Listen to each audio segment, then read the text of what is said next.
sports, keeping the good times rolling since 1967. At Shelter Insurance, we believe insurance should adjust to fit your needs. That's why we work with you to design an auto, home, and life insurance plan that's particular to you. Insurance that fits just right. And Shelter is known for our award-winning customer service, satisfied customers, and a plan for you. Ready to check us out? Shelter Insurance. We're your shield. We're your shelter. See Agent Jeff Clark in Fort Smith or Agent Brad Howell in Van Buren. Hey, it's Ty Richardson, and we're inside of Lily's Sandwich Shop in the Bakery District in downtown Fort Smith. I'm with my guy, Josefa. Today, it was the French toast turkey melt, but other daily specials every single day. Yeah, Ty, we just kind of want everybody to know that we're not just sandwiches around here. We have all kinds of different specials. There's always something different right here at Lily's Sandwich Shop. Award-winning Lily's Sandwich Shop in the Bakery District in downtown Fort Smith. Don't believe me? Talk to Lily. My name is Lily. My papa makes the best sandwiches at Lily's Sandwich Shop. Come by and see him at the Bakery District today. If you knew all that Jody's Auto Service Centers can do for your vehicle and you'd never take your vehicle anywhere else. My fleet is small, 14 trucks and cars. It's a struggle every day with parts, employees, and scheduling, but one thing I never worry about is vehicles. Jody's has special fleet pricing, special in and out service, or free shuttle and pickup and delivery service. And they do everything: service, repair, and maintenance. That makes my life much easier. All my vehicles go to Jody's. Latest technology and highly trained technicians means we could do it all. From the most highly technical repairs to everyday oil change specials.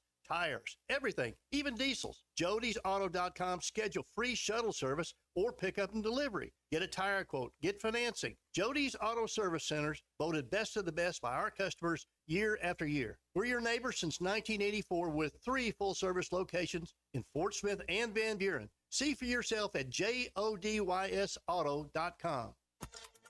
ESPN Arkansas weather. For today, lots of sunshine. Our high this afternoon, upper 70s north, upper 80s south. Clear, cool tonight. Overnight low, upper 40s north, mid 50s south. And Wednesday, lots of sunshine, upper 70s to lower 80s. Thursday, lots of sunshine, a high warmer in the upper 80s. I'm Sally Russell with your forecast on ESPN Arkansas. The weather is brought to you by Shamrock Liquor Warehouse, 5609 Midland Boulevard, your leader in fine wines, beers, and spirits.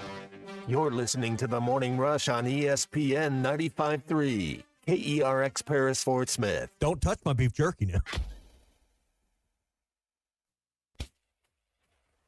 Coming to you live from the Crabtree RV Center studios. Broadcasting on ESPN Arkansas and streaming on hitthatline.com. We got a good one tonight. You got a team in here that we respect you.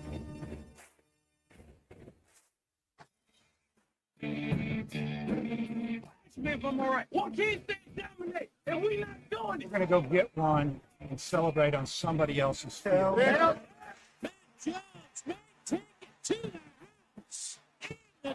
Both said you had very motivational words at halftime. It's halftime with Phil Olsen and Matt Jones. From the bottom of my toes to the top of my head.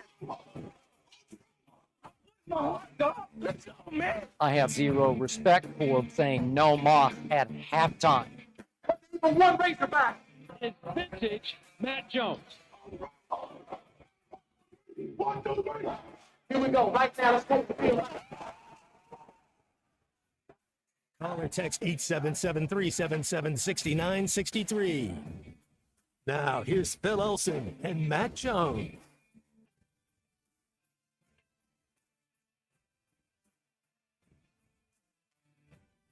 Morning, everybody, and welcome into halftime on this glorious Tuesday across Arkansas. Phil Olsen, Matt Jones, Christian Johnston producing. We'll have Colton Little with us later on. And we'll take you for the next 3 hours on ESPN Arkansas and hitthatline.com and the Hit That Line Now app. Matt Jones, good morning to you. Tuesday, October the 1st. My favorite month of sports is beginning now. Major League Baseball playoffs are underway late. I think 1:30 in the afternoon. Have 4 baseball games today in the divisional series. After yesterday's doubleheader split, both the Braves and Mets made it. This is the month where the NFL season really begins to take shape. Same with the college football season. Should have NBA starting later on in the month. NHL soon. It's pretty outside. I don't care much about pumpkin spice, but I love October. Happy October 1st to you. It's good to see you today. Yeah, it's artificial anyways. Happy Tuesday. They say it happens in 3. Dikembe Mutombo, Chris Christopherson, and then now the hit king Pete Rose. So it does. You got me thinking. I always think this way, where when they happen in 3s, which one of those 3 lives would you have wanted to have? You know, wow. Would you wanted to have been Dikembe, or would you wanted to be an artist in a band? And, you know, you think of Chris Christopherson and his what he was in the 70s, 80s, just even some of the later stuff he did. But then Pete Rose, one of the best baseball players ever? I guess based on just some of the movies he was in that I know of, and I mean, I'm not, I don't know a lot about my country music, but I know he made a big mark there too. I'd probably go with Christopherson, you know. And if I'm thinking Pete Rose, I'm thinking of like a life where you can really separate things into the playing career and then everything that happened afterwards. Of course, the playing career and the managerial career kind of came together those last 3 seasons. But, I mean, at the top of the list here, Matt, I mean, if you're going to talk about, like, the biggest debate in sports when it comes to sports radio, whether or not Rose belongs in the Hall of Fame, like, that's something you could do an entire day on. It pops up every once in a while here on Halftime, just every once in a while. If anybody just ever uttered the name Pete Rose, immediately that's the first thing people would go to. Does he belong? Does he not belong? Would you vote for him? Would you not vote for him? Here's the first thing that I remember about Pete Rose. I remember as a baseball-obsessed kid that I know I went to my first game when I was like 3 or 4 months old, but I would say the first year that I was cognizant of actually going to a game would have been 1982. I think Rose then was, I mean, he was in the twilight of his career with the Phillies. But that was Pete Rose. That was somebody that every American boy and some Canadian boys were modeling exactly the way they would play the game that they were obsessed with. Independent of everything else about Rose, and it's the same with his stats. Like, take away the base hits and the games and the plate appearances, in which he's got the record for all of them and all the great teams he played on.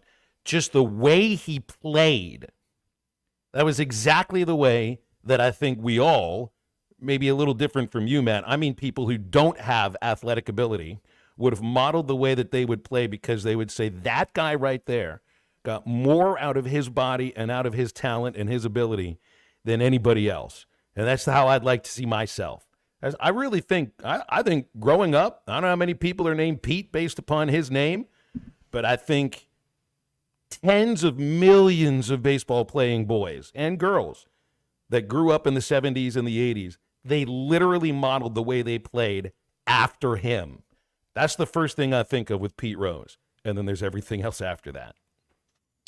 Pete Alonso, he might have a little, you know, you think Pete Davidson, you know, you go back all the way to Rodney Pete, but I don't think that had anything to do with it. Probably not. But yeah, you know, one of my first games is Ozzie Smith late in his career, so I know what you mean talking about the aging superstar, but still it was Ozzie Smith that was the wizard. You know, you wanted to see him play. So I don't remember watching Pete Rose play, just seen the highlights. And then you hear all the stories, and I guess you're supposed to have some type of hard opinion on based on what you hear.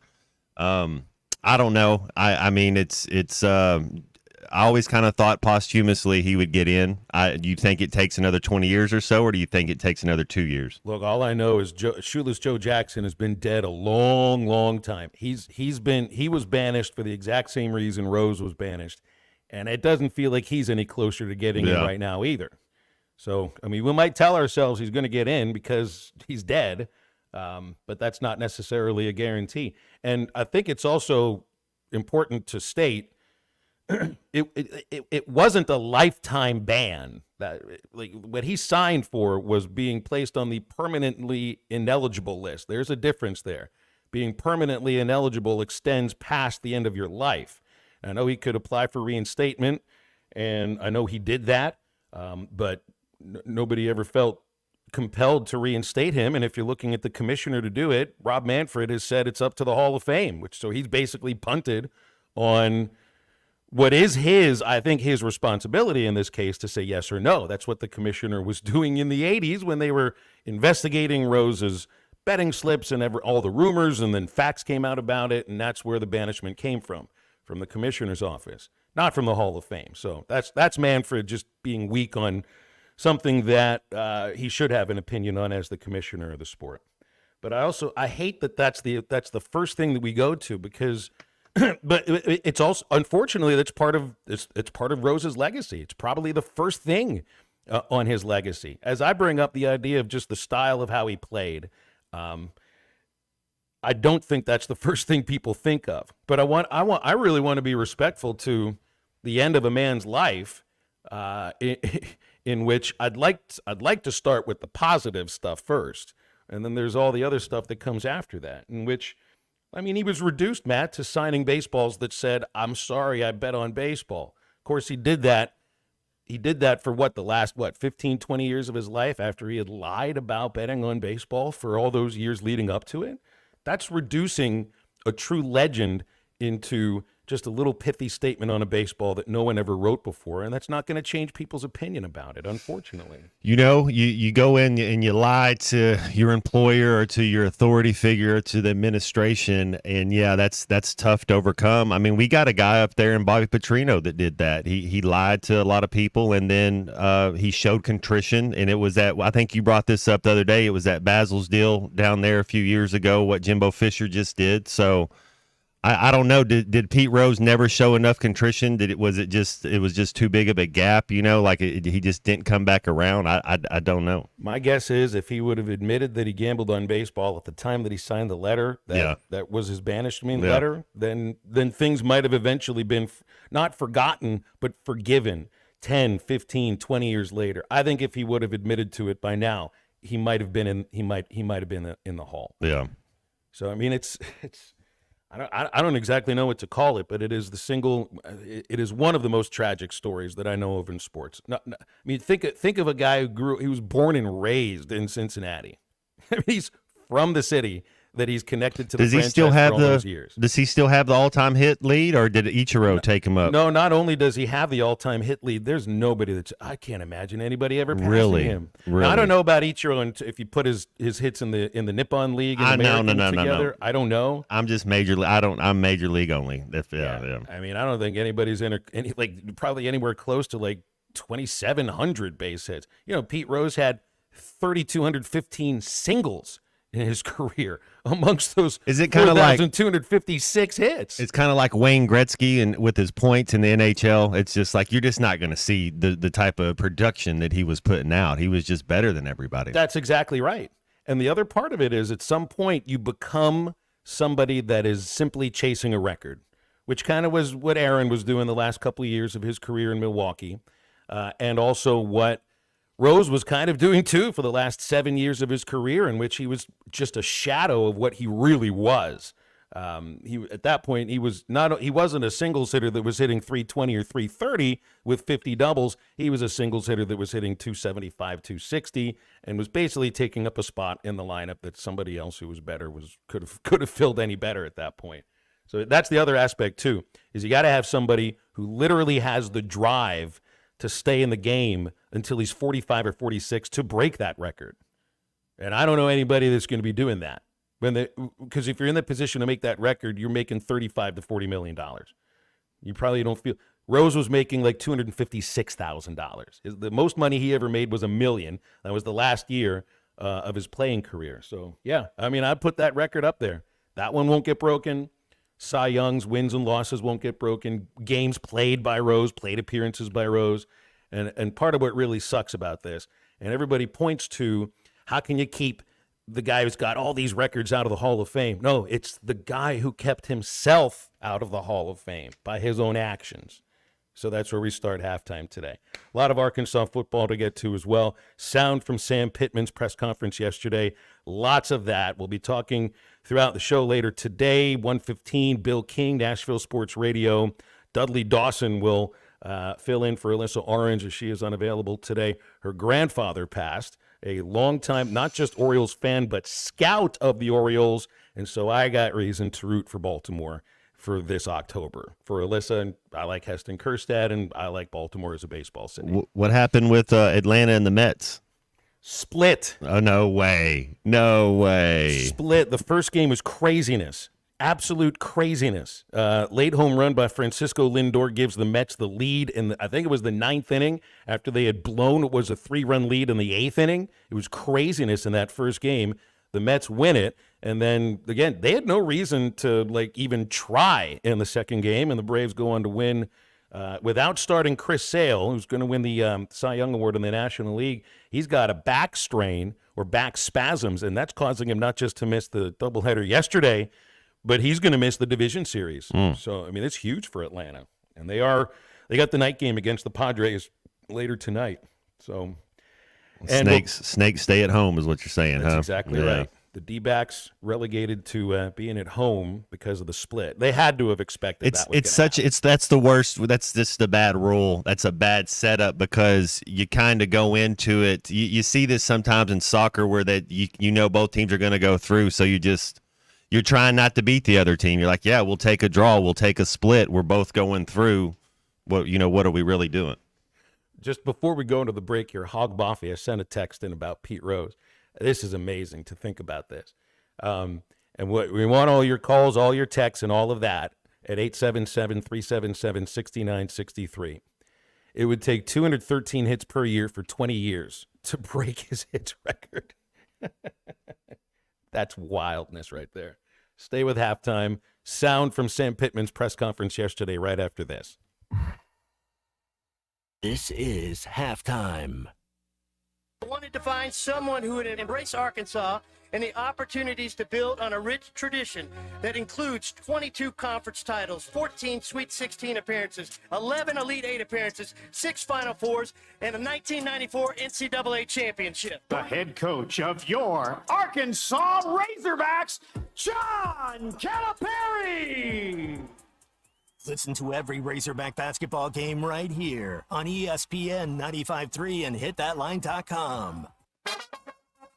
Ladies and gentlemen, Adventure Dave will be attempting his greatest stunt yet. He will jump over 100 boats, ATVs, cars, and trucks, all at Adventure Oklahoma in Roland, brought to you by Auto Finders. Here he comes now. Adventure Dave, why did you choose Adventure Oklahoma for this stunt? Well, Tom, Adventure Oklahoma is your one-stop shop for adventure. Plus, no one else would let me jump over their boats and ATVs. Adventure Oklahoma by Auto Finders has it all. Brand new, used, that's right. CF Moto, Arctic Cat, and Segway side-by-sides and ATVs, all with a free 5-year warranty. Only offered by Adventure Oklahoma. Plus, G3 boats, Suncatcher pontoons, and Falcon bass boats with delivery up to 100 miles away. The lowest priced pre-owned vehicles in the area with 90 days to your first payment. That's right. Now, if you'll excuse me, I have a date with Destiny. Yes, and what a jump it will be. No, the jump is tomorrow. This is Destiny. See y'all later. Well, until then, visit Adventure Oklahoma in Roland, brought to you by Auto Finders. AutoFindersOK.com. Your journey starts here. The best things in life never change. They just get better, like Hardee's Original Bag. Just $6.99. Loaded with fries, a drink, and 2 full-size favorites. A juicy charbroiled double cheeseburger, melty hot ham and cheese sandwich, or crispy hand-breaded chicken tender wrap. Choose any 2 plus fries and a drink, all only $6.99. Hardee's Original Bag, loaded with handcrafted goodness. It's the greatest meal deal for your buck. Available for a limited time at participating restaurants. At Dobson Fiber, we're helping you build stronger connections by bringing the fastest internet network available to your business. Why fiber? Fiber internet provides reliable, symmetrical, blazing speeds. Without any interruptions or buffering, you can rely on Dobson for all your data needs. With Dobson Fiber as your premium internet provider, you can focus on the things that matter and the connections you build. To see if fiber is available to you, visit Dobson.net. Dobson Fiber, building stronger connections. Hi, this is Melissa with True Grit Running Company. Is someone special to you missing out on life because of foot pain? Let's face it, if your feet hurt, you don't want to go anywhere. Give the gift of freedom. Check out our store for all kinds of options to benefit your special someone. We have perfect gifts for those suffering from a variety of foot issues, such as plantar fasciitis, bunions, tendonitis, diabetes care, neuropathy, or just tired and achy feet. Visit us today at True Grit Running Company, 6808 Rogers Avenue, Suite B, behind Chick-fil-A. Honey, I found a great new house for us to buy. Look at the photos. Yeah? Who's gonna clean that big house? We'll have our housekeeper. And who's gonna mow all that grass? I will, on the weekends. And who will get the kids to school? We'll start a neighborhood carpool. You thought of everything, didn't you? Yeah. Except, who's gonna sell this house we're living in now? Nick and Ellie Glidewell. nickandellie.com. Equal housing opportunity, Sagely and Edwards Realtors. If you're interested in continuing your involvement in high school athletics and want to make some extra money, what better way to do so than by becoming an official? For information on how you can give back to student athletes in Arkansas, please contact us at 501-955-2500. Again, that's 501-955-2500. The Arkansas Activities Association is looking for sports officials, and you may be the answer. Your home for every Razorback football, basketball, and baseball game. ESPN 95.3. And the time is made of golden seeds. Just because I understand doesn't mean that I believe. It gets lonelier than this. Spreading in the corner. Some things we miss. Oh.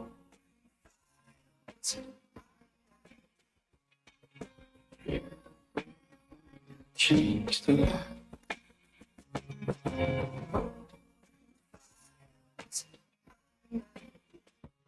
They tell you you're forgiven, but you're not.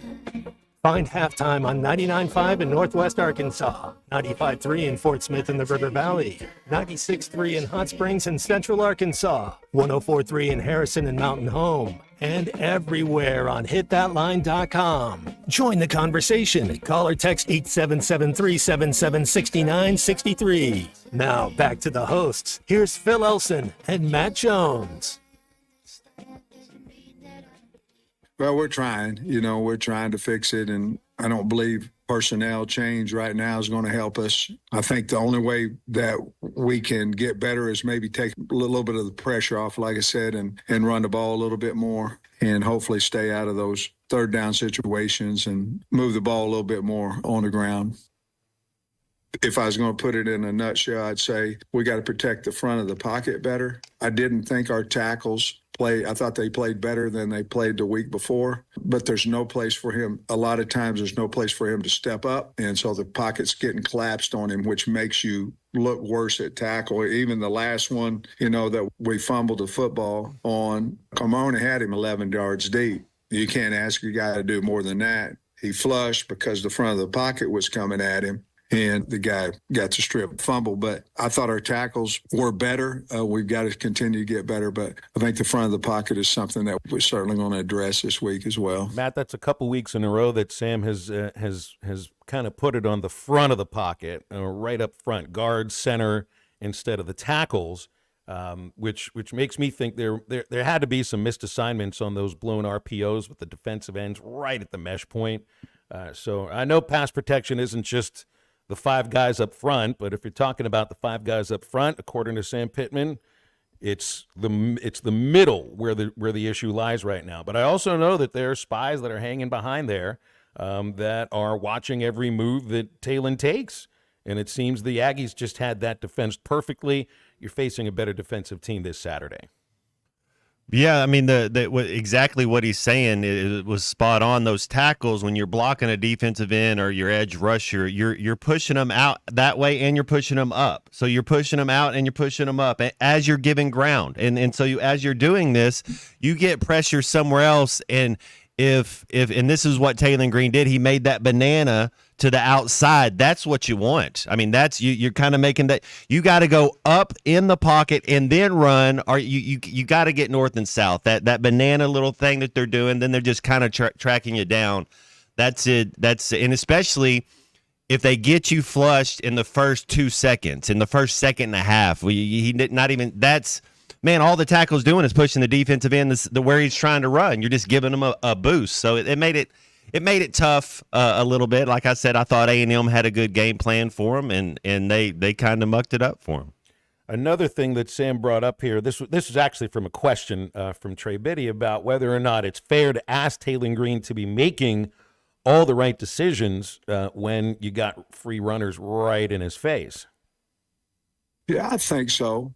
I mean, it's not fair to ask him to be perfect, but I think so. And he's working at it. I think he'll get a lot better with it. There's a lot out there on his plate, but I think if you ask him the same question, he'd say yes. So he's certainly working at it. Bobby's working with him on it. I'm not really concerned about him getting better at it. I think he'll get better at it and have a good week. When I hear Coach say there's a lot on his plate, it makes me feel like in his mind, it's almost like the game is moving a little too quickly for Green, or everything happening around him is happening a little too quickly. Whether it's the pass rush coming up, or the play call, or whatever. It's just I didn't expect that would be the case with him because I think of quickness, I think of his feet, but the quickness of the defense and really how quickly they're on him, I think that supersedes anything else. You know, get in the screen game a little bit, have some type of draw, some type of delay that you're able to kind of get into that pocket of space. But I'm with Coach Pittman, man. I think he's 1-1 as an SEC starter. It's a different level of speed than so he's adjusting. New playbook. You are thinking first year under your new offensive coordinator. That's just natural. I'm telling you, learning a playbook is like learning a foreign language. And then all of a sudden somebody else comes in with a new language. It's the same concept of play, so you can decipher and translate. I get that, but you're still thinking to get it back into the way we're speaking. So it is. There's a little bit of thinking, and I think this next game against Tennessee, I think it's going to be a tough one for us. We have 3 turnovers. It's not going to go well, but then you get a bye week, so you're going to get some more, and things might settle down a little bit. So not giving up on the season by any means. This is a big game right here, but you get a bye week after this one. You want to stay healthy, and each week that Taylen Green's in the film room, each week he's out there at practice, each week he's getting reps. I promise you, he's getting better. I can tell you, I mean, I expect Arkansas to give Tennessee a really good game. You know, I'm not going to make any comparisons to what I'd expect this Saturday compared to what Tennessee did against Oklahoma, but I think it's a team that at the first level, as long as you find a way somehow to either get Green a little bit more time or a little bit more room, or figure out some way to work around poor pass protection. And that's a lot of ifs right there. I'll say that, Matt. Well, but it is a team that I really do think, like, defensively, that's the thing that it's not the great equalizer for Arkansas right now, but it is the thing that's going to keep them in a game, and the ability to run the football if they can run it against Tennessee and don't give up on the run. So, I mean, in that estimation, you can't be down a couple touchdowns in the first quarter and, just then all of a sudden it's drop back and pass, and then you got those Tennessee pass rushers pinning back their ears, and it just plays into their game. Defense ought to play well in this one. I mean, they played well all season. I like our defense. I do. I really, that's probably my favorite part of this team is the defense. I don't know. UAB, Oklahoma State, Auburn, Texas A&M. I think in every one of those games we've had 2+ turnovers. In some of those games we've had 3. That's just too. That's so scary, and that's how it's going to be each week. If we have 3 turnovers against Tennessee, we're going to get beat by 30. That's a good football team, and we're beating ourselves. You think Oklahoma State, we win that game if we don't turn the ball over. And I get, hey, turnovers happen. It's part of the game, but it can't. You got to dial it back. You got to figure out how to take care of the ball. The ball's the most precious thing out there. It's like, what's the first rule of Fight Club? What's the first rule of football? You take care of the football. That's the most precious. You can't win if you don't have the football. You gotta take care of that. It's the most precious thing out there. Another thing that you do wonder about is the health of well, there's issues in the secondary. There's more than any position right now. It's the issue of tight end. Here's Sam Pittman on the team's health heading into this Tennessee game. it is a concern. We're going to have to do a good job with some of our key players mentally because we're not probably going to have them for at least a couple of days, and maybe get them back on Wednesday, hopefully. But it is a big concern, and most of our injuries are offensively, which the ones that we're most concerned about. You know, the big physical D lines, I think, have taken a toll on our tight end position, especially. That's the one that I'm right now most concerned about. But, yeah, I think it gives an advantage. You know, we're undefeated coming off our bye game, our bye weeks. And a lot of that is because we get our players back. I remember last time we played Tennessee here, they were coming off a bye week, and they started out like gangbusters on us, and then we were able to come back in the second half. But this is a totally different team than what came in here now going on 5 years ago. But, yeah, that's a big concern. We're going to try to take a little bit off of them today, not the mental part of it, not the speed part of it as far as how fast Tennessee goes. But we've got to, for us to compete like we need to and how we want to, we're going to have to be smart this week. Now, they're getting Dubinion back from suspension. I wonder about Hill, the second string running back, because he only had one carry last week and then went off. I don't think we saw him at all after the first quarter. I really like what you get from Braylon Russell, but it really feels like they were a little short on backs in the Aggies game, Matt, not just because of Jackson getting pounded every once in a while, and he does look like he needs some time off each game, and when you're a bell cow, that'll happen. But tight end, they're really banged up. Like, Has just doesn't look right. Poshka, I would assume he's missing his second game based on something Pittman said yesterday, and I think that hurts the run game. Ty Washington was on the injury report last week. He did get out and play. And, man, I thought tight end was a position of strength, but you got to keep him healthy for that to be the case. Yeah, war of attrition, man. It really is. What'd they say? I wonder.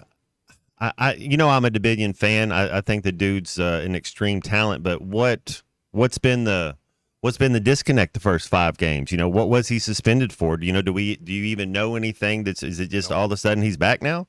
Yeah, he's back now. That's exactly right. Sam Pittman did touch on that yesterday too. We know that he's a good player, from a year ago. He's been hurt most of this year. He's healthy now. All he's got to do is have a good week of practice, and one thing, you have a suspension, you have this, you do whatever the responsibility is, and then after that, we wouldn't let guys back on the team or anything if we had a grudge or we had anything like that. It's what we felt like we need to do, and so if he's ready to go and he's practicing well, we're going to use him. And so far, Dubinion's gotten into 1 game, 3 carries. That was the UAPB game. That's it. That's kind of what I mean, though. You're going to be rusty. You think back at Rocket Sanders last year and the talent he is. When you miss, it's really he hasn't played at all this year. When you start thinking about it, he's your jump cut, your vision. You just talked about the speed of the game with Taylor Green and picking up blitzes. It's hard to get back into the fold, but if he has a good week, like Coach is saying, then you got a bye week, so then you get a little bit more time where he can get some reps and you can get some people healthy. But yeah, man, that game shape, it's tough when you haven't had a lot of reps. But it does seem like you'll have your full allotment of running backs for this next Tennessee game, which can only be if you're a team that should be built on the run and you're struggling to pass protect, running backs are another issue with that too. You need as many healthy running backs as you can gather, and it sounds like they got all of the backs ready to go again. Hey, Matt, you know what today is nationally? Today is National Taco Day. It's got to be your favorite day of the year. We're always trying to go get a taco. I know where you're headed later on today then. You got Champions League today at 2:00. That's right. Tacos and football go together perfectly. Matt Jones is always watching the foot. And today, National Taco Day, you probably want to be over at Joe's Grilling Cantina to celebrate it. Crispy tacos, chicken or beef for just $1 all day long. $2.95 for the pork carnita tacos. $3.95 for pork belly or brisket tacos. And, of course, you got to be over at Joe's for football. Saturday is the big day. Half-price apps and half-price taps all throughout the game. Plus, endless enchiladas and $15 pitchers. And you'll have pitcher specials on select beers and margaritas, $2 Busch Light drafts, Joe's Grilling Cantina, 74th Street across from Harps in Fort Smith. Joe'sFortSmith.com for more info. All right, we're opening our phone lines for the next segment. Thoughts on Pete Rose, thoughts on Arkansas football, or anything else. 877-377-6963. Stay with Halftime. We are right back.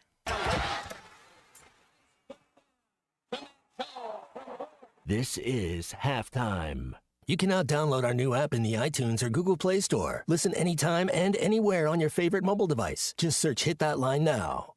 We all hear the radio ads about the IRS. They tell you to be afraid, to be scared, and they try to frighten you into calling. I'm not here to do that. Tax Relief Advocates is different. TRA is here to tell you that if you owe money to the IRS, whether it's $5,000, $50,000, or $500,000, we have a solution. It doesn't matter if you're sitting in your car, at work, or with your kids. No matter where you are, call now. 800-575-6759. Don't lose hope. TRA can eliminate or reduce what you owe to the IRS. There is zero risk to you. If we can't reduce your tax debt, then you pay nothing. Our passion is taxes and helping individuals fix their IRS problems. We have a 5-star rating on Google and Yelp and an A+ with the Better Business Bureau. You don't need to be afraid of the IRS any longer. End your tax nightmare today by visiting us online at TRA.com or call 800-575-6759. That's 800-575-6759. Tax Relief Advocates. Real solutions for real people.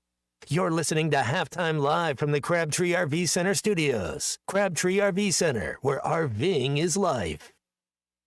Brothers Roofing and Restoration. Thanks for watching us here on ESPN Arkansas. Download the brand new Hit That Line Now app in the Apple and Google Play stores. ESPN Arkansas, more than just radio stations. Tommy Kraft here. When it came time for new gates and some fence repairs at my home, the Fence Man was my first call. The Fence Man does it all, from large commercial jobs to small residential repairs. Wood privacy fence, vinyl fence, commercial or residential chain link, even custom wrought iron fencing. 479-782-3936. 18 months, same as cash financing with approved credit is now available. If it involves fencing, the Fence Man does it. The Fence Man. He ain't afraid of no work. 479-782-3936. A dandy white perch. Big old slab. C'est bon, sacalé. One beautiful crappie. It's a paper mouse. Some serious crappie. Nice speck. We got crappies. They might go by different names, but all prefer the same thing. Bobby Garland, America's favorite white perch, slab, sockeye, papermouth, crappie, speck, crappie baits. I call it dinner. BetOnline is the world's most trusted betting platform and your number one source for everything football. From the preseason NFL to college kicking off, BetOnline has every stat, every matchup, and even live odds and spreads while the games are being played. Think you know your stuff? Try our winner-take-all $300,000 NFL Survivor Pool for the upcoming season. When the game is over, head over to our online casino and get in on a game of blackjack or poker or unwind with one of our over 150 slots games. Head to the website today and use promo code BELIEVE and get in on the action. Bet online. The game starts here. Hey, ESPN 96.3 and HitThatLine.com. Have you been to Swark Liquor? Trey Gentry and his team have a phenomenal spot. It's the first liquor stop in Arkansas for our Dallas and Texas fans traveling up to the hill. So if you're heading to Fayetteville, the lake, a cabin weekend, hunting, fishing, or any other activity you need your favorite drink, stop by Swark Liquor. And check out their apparel too. You'll want to wear it. Swark Liquor, 864 East Collin Ray Drive into Queen, Arkansas. Swark Liquor, we promise to keep them cold for you. Thanks for watching us here on ESPN Arkansas. Download the brand new Hit That Line Now app in the Apple and Google Play stores. ESPN Arkansas, more than just radio stations. Tommy Kraft here. When it came time for new gates and some fence repairs at my home, the Fence Man was my first call. The Fence Man does it all, from large commercial jobs to small residential repairs. Wood privacy fence, vinyl fence, commercial or residential chain link, even custom wrought iron fencing. 479-782-3936. 18 months, same as cash financing with approved credit is now available. If it involves fencing, the Fence Man does it. The Fence Man. He ain't afraid of no work. 479-782-3936. A dandy white perch. Big old slab. C'est bon.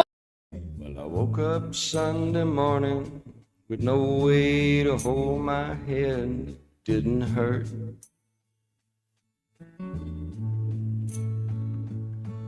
And the beer I had for breakfast wasn't bad, so I had one more for dessert.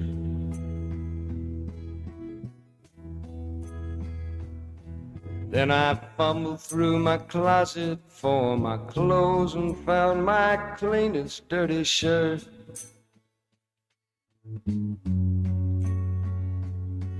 And I shaved my face and combed my hair and stumbled down the stairs to meet the day.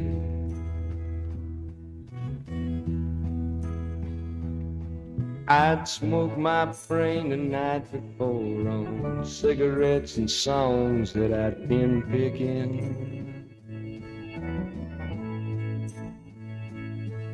But I lit my first and watched a small kid cussing at a can that he was kicking. You're listening to Halftime with Phil Elson and Matt Jones. Want to jump in the conversation? Call or text 877-377-6963. Now, here's Phil Elson and Matt Jones.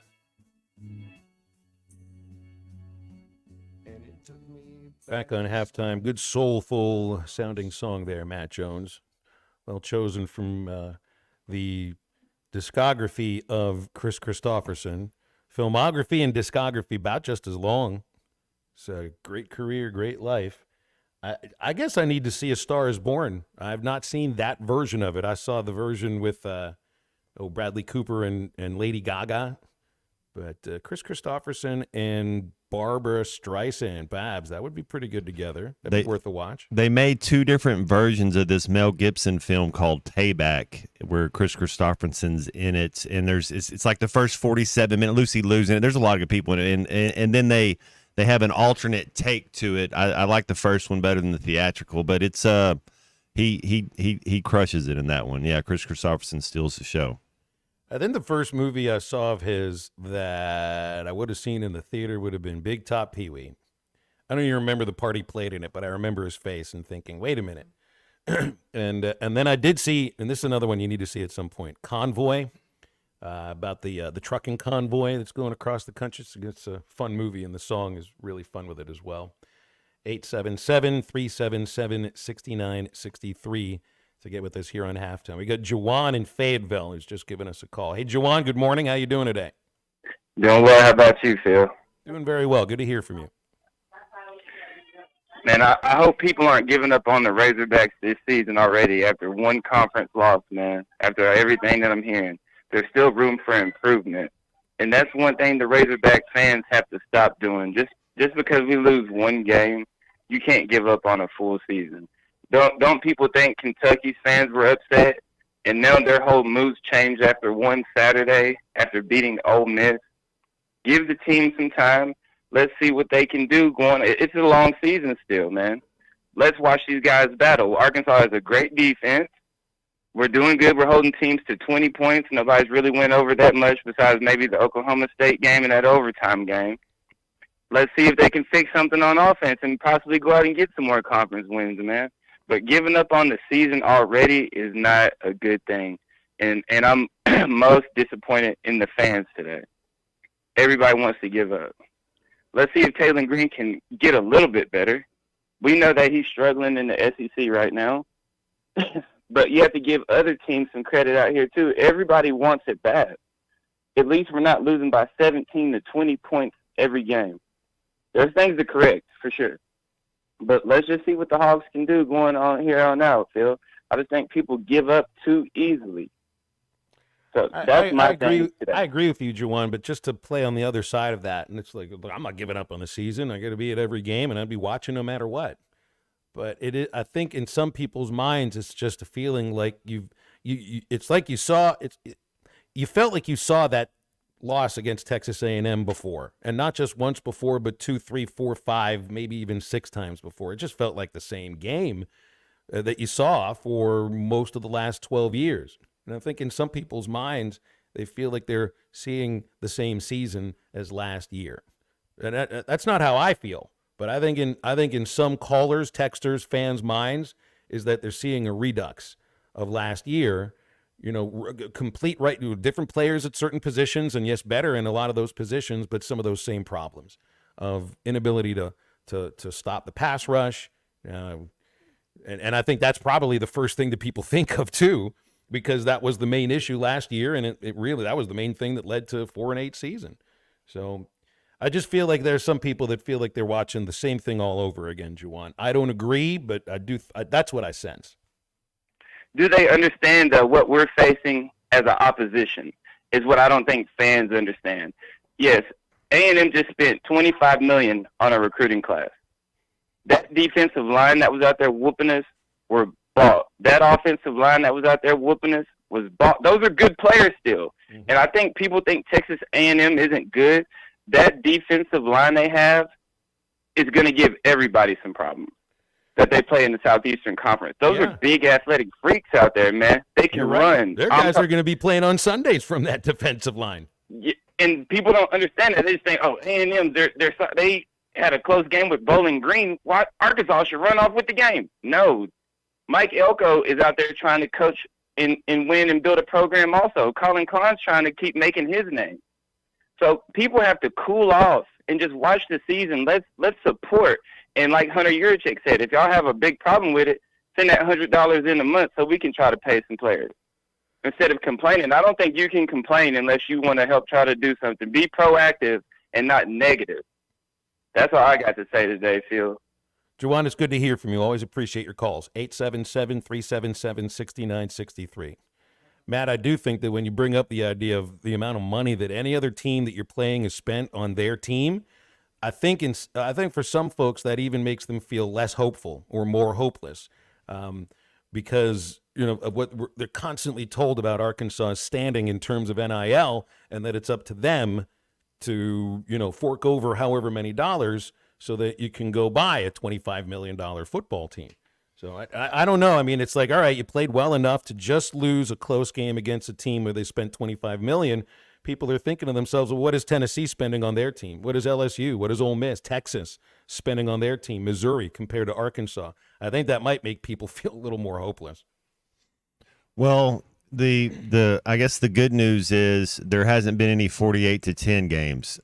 We've left plays out there. I mean, when you're watching our two L's, being A&M and Oklahoma State, there were plays out there that were just not necessarily routine, but kind of routine. You're an SEC scholarship player, probably kind of got to make some plays here and there. You're on the front of the media guide. Maybe make a couple plays. There were plays out there to be made both these games, and we just didn't make them. So the coaches are coaching them up. They're putting them in the right spots where they're flying around on defense. Got to protect the ball a little bit better on offense. Hey, Brent. Appreciate you calling today. What's going on? Oh, not much. How you been, Phil, Matt? Oh, it's good. It's a beautiful day outside. Just talking sports with my friend Matt Jones and my friend Brent. Hey, before I get into my football question, Phil, I was watching a YouTube video last night, and it said that the Hogs are having a baseball inter-squad game Friday. Yeah, I think they're calling it a fall classic.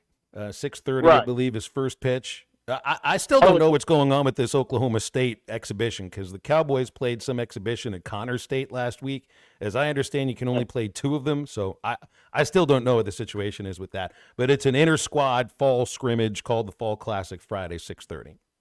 And it's going to be at 6:30 because they said the sessions are going to be open. Do you need tickets? It's free, as I understand. You just walk in. Oh, great. Because I got friends coming to the Tennessee game, and after we eat a little dinner, would like to swing over there and watch a little baseball. Like a hot Friday night, Brent. Really does. I'd love to be there too. Yeah, a lot of let's see, it's average age 55 years old. It's going to be a real hot Friday night. All right. Well, what else is going on, Brent? Now I want to ask Matt this question because Matt's played quarterback. And Matt, can you explain to me I know most of your time in playing quarterback at Arkansas, you were under center, right? I mean, you never got in the shotgun, did you? I can't remember. Yeah, but it's probably closer to like 60-40, 70-30. I mean, you're going to run shotgun in every game, but it wasn't like as prevalent as it is now. Let my question was that what is happening, Matt, on our center quarterback snaps? It seems like we're due a bad snap or a quarterback just misses, but we're due a bad snap and the quarterback just misses the ball a game. Can you explain to me what happened Saturday to Taylor on that one we dropped right before we fumbled at the 5? Do you know?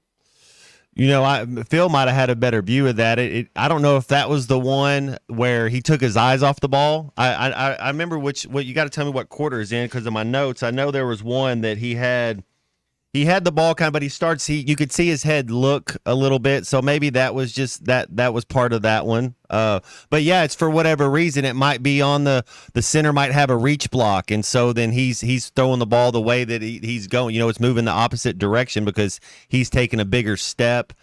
Sometimes it's high or low, then sometimes the quarterback takes his that's kind of what I mean when we've been beating ourselves. Absolutely. And I'm going to say one more thing about Saturday before I get off.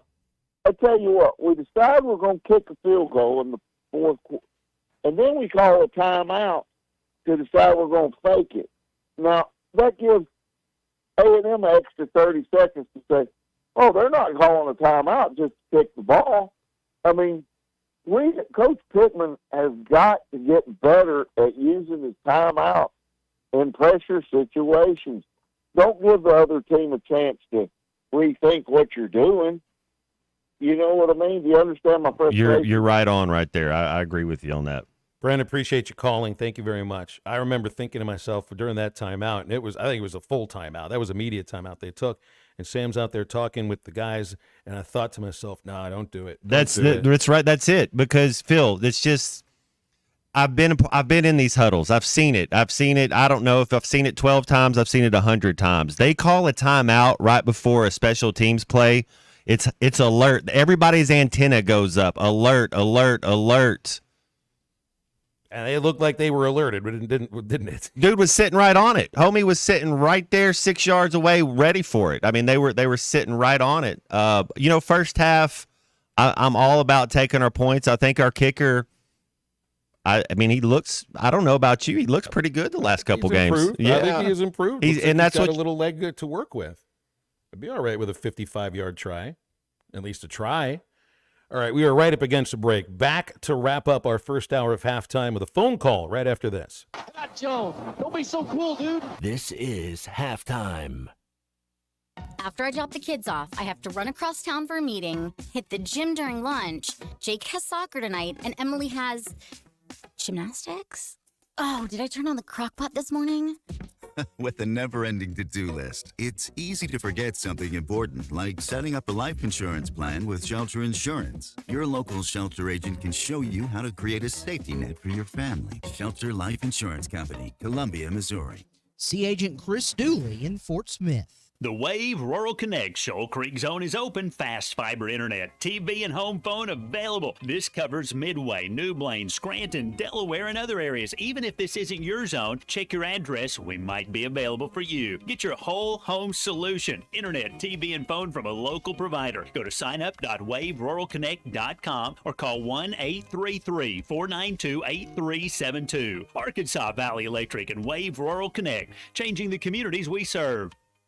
TGI Fridays on Rogers Avenue in Fort Smith now has meal deals starting at $9.99, which includes an entree, side, and fountain drink. Try their delicious 6-ounce sirloin served with seasoned fries for $15.99. The Bacon Ranch Chicken Sandwich with seasoned fries, $11.99. Chicken Caesar Salad for $10.99 and more. Their meal deals also include tasty chicken fettuccine Alfredo served with garlic breadsticks for $12.99 and a cheeseburger with seasoned fries for only $9.99. TGI Fridays, I-540 and Rogers Avenue, Fort Smith.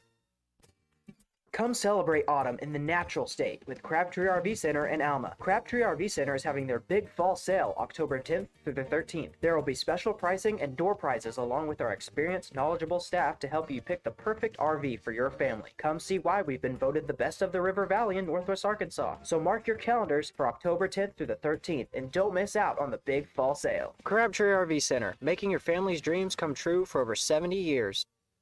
Oh no, what happened to your windshield? I had an accident. I'm definitely going to have to get a new one. You should call Mr. Autoglass on Towson Avenue. I have to be careful. I have all this technology in my windshield. Technology? Yes, things like adaptive cruise, rain sensing wipers, and lane assistant. Well, the folks over at Mr. Autoglass can definitely calibrate all of that for you. They are super friendly and fast. You should give them a call. What's that number? 782-4441. Okay, I'll give Mr. Autoglass a call. 782-4441.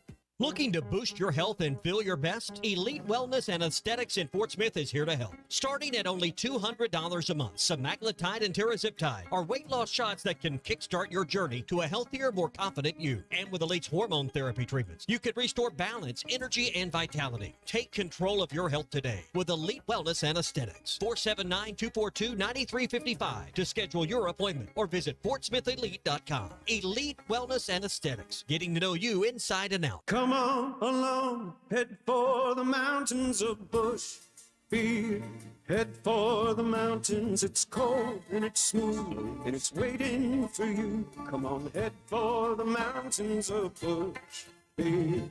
Head for the mountains of Bush.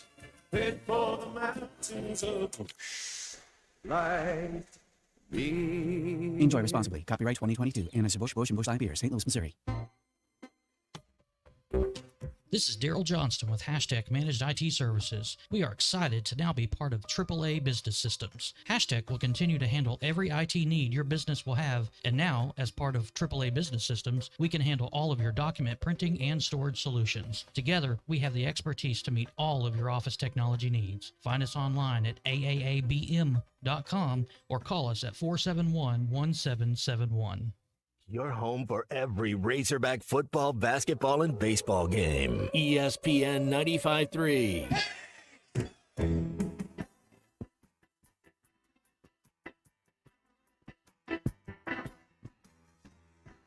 Rosie knows he's such a credit to the game, but the Yankees grab the headlines every time. Melodrama's so much fun, black and white for everyone to see. Oh, me, I'm trying just to get to second base, and I'd steal it if she only gave the sign.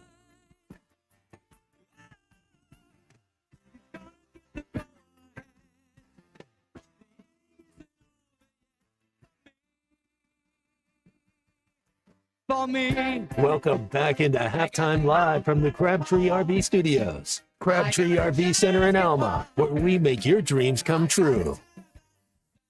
Appreciate Nelson holding through that break as we were right up against it. Nelson, got a couple minutes here. What's going on? Hey, guys. I just, I want to talk to you about the, now that Brett brought it up, on the field goal, they had to call timeout because they didn't have a guy out there. Yeah. DJ Williams said that, and he said they did not have the personnel out there. That's why they called a timeout. They had the fake on, but there was a guy standing there on the sideline that needed to be out there. That's why Sam Pittman was standing there like, what are you guys doing? So there was not the personnel out there. And, guys, I want to say this. It's not all doom and gloom here. I mean, if we can get Kalen on the right page, the plays are there. Matt Jones just said it. The plays are there to be made. We've got people that are getting open in the right spots, on the slants, on these plays. Kalen just has to hold it a minute, not roll out to the right every time, and make a play. Sometimes you've got to make a play. And I believe Taylor can do it. Bobby Petrino believes Taylor can do it, and Sam Pittman believes Taylor can do it. The plays are there to be made. Nelson, thanks for calling. It's good to hear from you. 877-377-6963. Maddie's echoing your point from the last segment. The plays are there to be made. You just got to make them.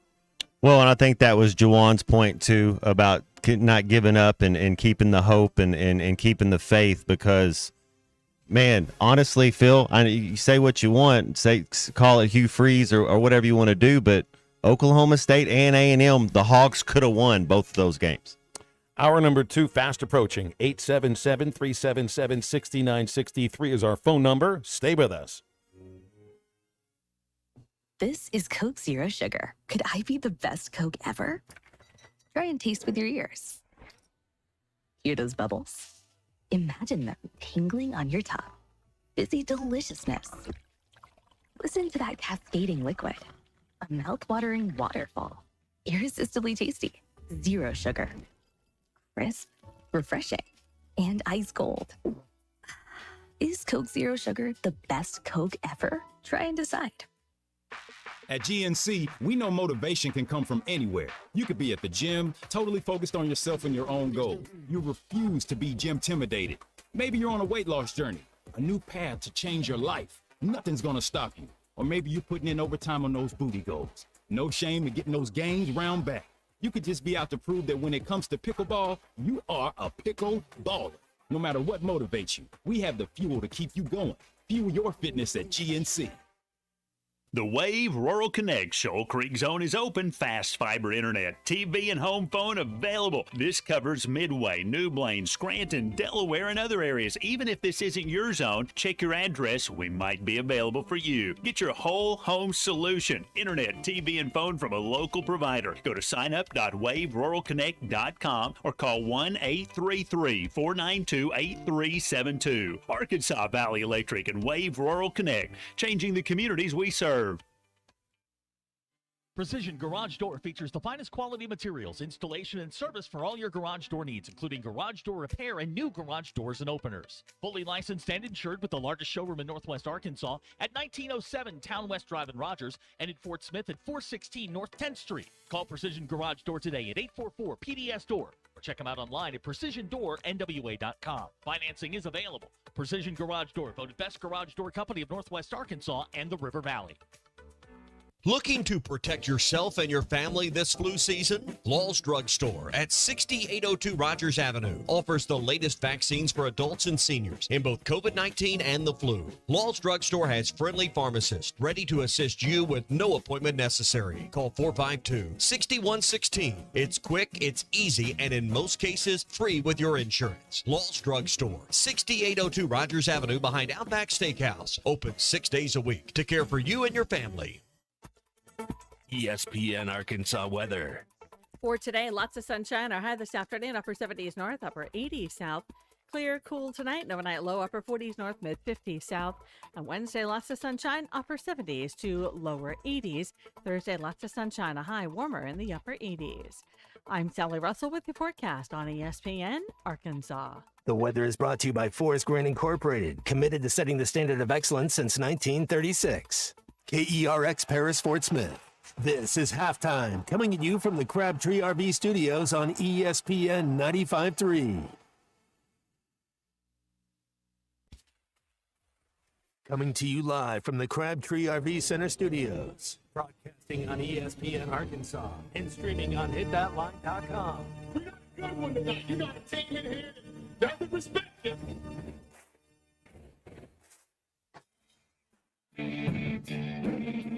If I'm all right. Why can't they dominate? And we not doing it. We're going to go get one and celebrate on somebody else's field. Well, Matt Jones, man, take it to the house.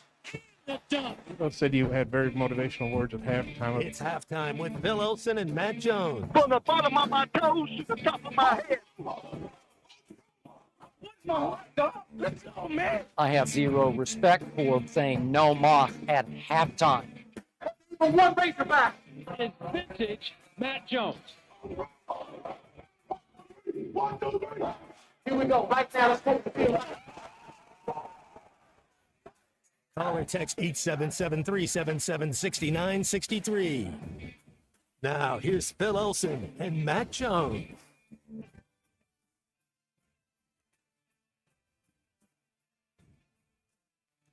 We are going to get in with our guests pretty soon here on Halftime with Dudley Dawson about 15 minutes away. Bill King, Nashville Sports Radio, deep into college football at 1:15. So now's the time to get on. at 877-377-6963. Matt, who was the coach that had to remind everybody, you play to win the game? Oh, that's the Herm Edwards. Yeah, Herm Edwards, that's right. That's what Pete Rose played for. I think he played for base hits and he played to win games. Chat GPT told me this. This is actually amazing. It could come up with this answer in like 30 seconds. Pete Rose played 24 years in Major League Baseball. He had 4 losing seasons out of 24 years as a player. Keep in mind, I don't think he was ever the best player on his team.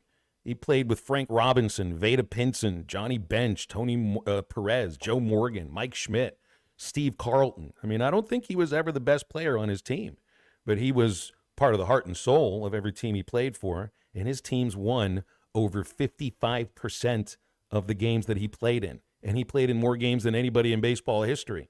There's a good chance, Matt, that there isn't an American athlete who ever won more games than Pete Rose did. Yeah, I mean, if you got the most hits, if you start going into percentage, you wonder what Troy Aikman's percentage was. I know he had a couple bad years early on, but I think of a guy like Troy that was never the most talented guy on his team. They're Hall of Famers, the best ever play their position type people on that team. So yeah, that's well, I think that's one of the things that made Rose so good. I mean, he really didn't have like a natural defensive position. He played, I think he made it the All-Star team at 5 different positions. He came up, played second base, then it was left field, then right field, then third base, and finished his career at first base. I think he played a couple games at shortstop here and there. The only positions he never played was pitcher and catcher. And I'm kind of surprised he never played catcher, at least for an inning or something, because he had the body type. It's another thing that why people connected to Pete Rose when he was a player. Because as barrel-chested as he was, and he had to work to get there, he looked like anybody else. He's 5'10". That would give somebody like me, who's 5'9", hope. Be like, that guy can make it. I can make it. As long as I hustle and eat right and be a good teammate and be okay moving around and playing whatever position. I really think that's one reason why people connected to Rose, Matt. Yeah, and lay off the stuff in the dirt. If it's down low, make sure you get something. But get in the like. dirt as often as you can. That's right. Like any time, did you ever slide head first into a base when you played baseball? Yeah, I have. Yeah. You did it thinking Pete Rose, didn't you? I know I did. I was a never iffy if it's Griffey kid. Vince Coleman, kind of more the Cardinals, but yeah, I mean you grow up and as you see highlights of them and you hear stories, Carlton Fisk stories, Lou Brock's story, you hear your pops talking or other people talking about ball players, and that's all Pete Rose was, what's the definition Clay Henry likes to use? Man, that dude's a dude. Yeah. That's right. he could do whatever, man. Just put him out there and go play. Well, the ultimate compliment you ever get from a ball player, if you play baseball, is that guy's a ball player. They only reserve that term for certain players. I think Pete Rose defined that. Otherwise, he wouldn't have been the silhouette that they decided to use for the logo of the sport. All of that stuff, separate from the conversation as to whether or not he belongs in the Hall of Fame. Totally separate. You bet on the sport, that erases all the other stuff to get into Cooperstown. And he's already in Cooperstown. Like, he's at the Baseball Hall of Fame. There are photos of him and stories of Pete Rose and all of his great memories and the moments. They're all there in Cooperstown. He's just not enshrined with the others who are in the shrine portion of the Hall of Fame. His story is told. It will be told throughout the history of that hall. It's a difference. Is whether you are allowed inside the shrine portion of it. And that's where he might not ever make. Eduardo's given us a call. Hey, Eduardo, how are you doing on this fine Tuesday? Well, like I said, when I texted you earlier this morning, I'm very saddened to hear about Pete Rose. Certainly, what a great player. His slides in the home plate, just epic. But it was a shame, all his greatness on the playing field, was marred by his gambling addiction. And certainly left a black mark on the baseball sport itself. But you can't take what a greatness he portrayed on the field. And when, when I was a kid growing up, everybody wanted to be Pete Rose. When we went out to our own sandlot field and play baseball. That's right. But Hey, I wanna Eduardo, get real to quick, this I just game. thought about this. Like, I think I had a bowl cut because of Pete Rose. I think there were millions of other kids. The Monkees, the whole band. That had bowl cuts, too. Are you telling me, Eduardo, were you, Eduardo, the bowl cut, too? I tried, sir. Let me say this. I love the game of baseball. I mean, just it's as wholesome as homemade apple pie. And who doesn't like homemade apple pie?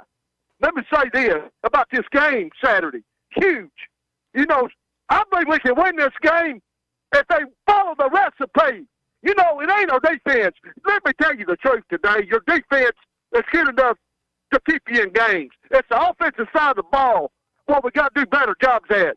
And if you follow this recipe, I'm telling you this, Bobby Petrino, you know, Jalen Green, he doesn't have the skill set yet. That mean he won't to be a drop back passer. Number one, our interior offensive line is not going to allow him to sit back there and pass the ball. That's a turnover waiting to happen. Play to the strengths of this young man.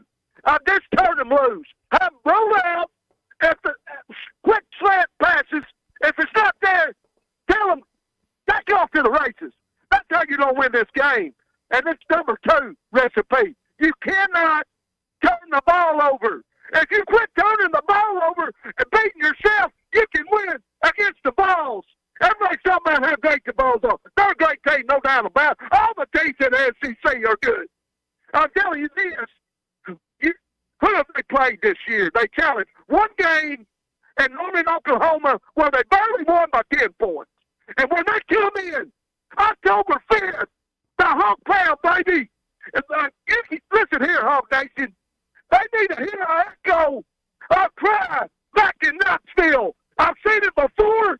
I know what you can do, and you can help us win this game and make the ball Saturday. And that's exactly what we're going to do if we don't turn the ball over, baby. That's what the recipe's all about right there, Eduardo. Thank you for listening to our show and for your calls and for your texts earlier this morning. The recipe Eduardo Matt always brings up the recipe for Hog Delight. The recipe for the rest of the season has to include no turnovers. And certainly you can't have multiple turnovers. Like, I can understand sooner or later it's going to happen. But you can't be 3-0 on turnovers. You can't be 2-0 on turnovers. The ironic thing is that last year in the Southwest Classic, Arkansas created 3 takeaways, turned it over once, and still couldn't win. But that's got to be part of the recipe for the rest of the season. And certainly, I don't think you can turn it over at all against Tennessee.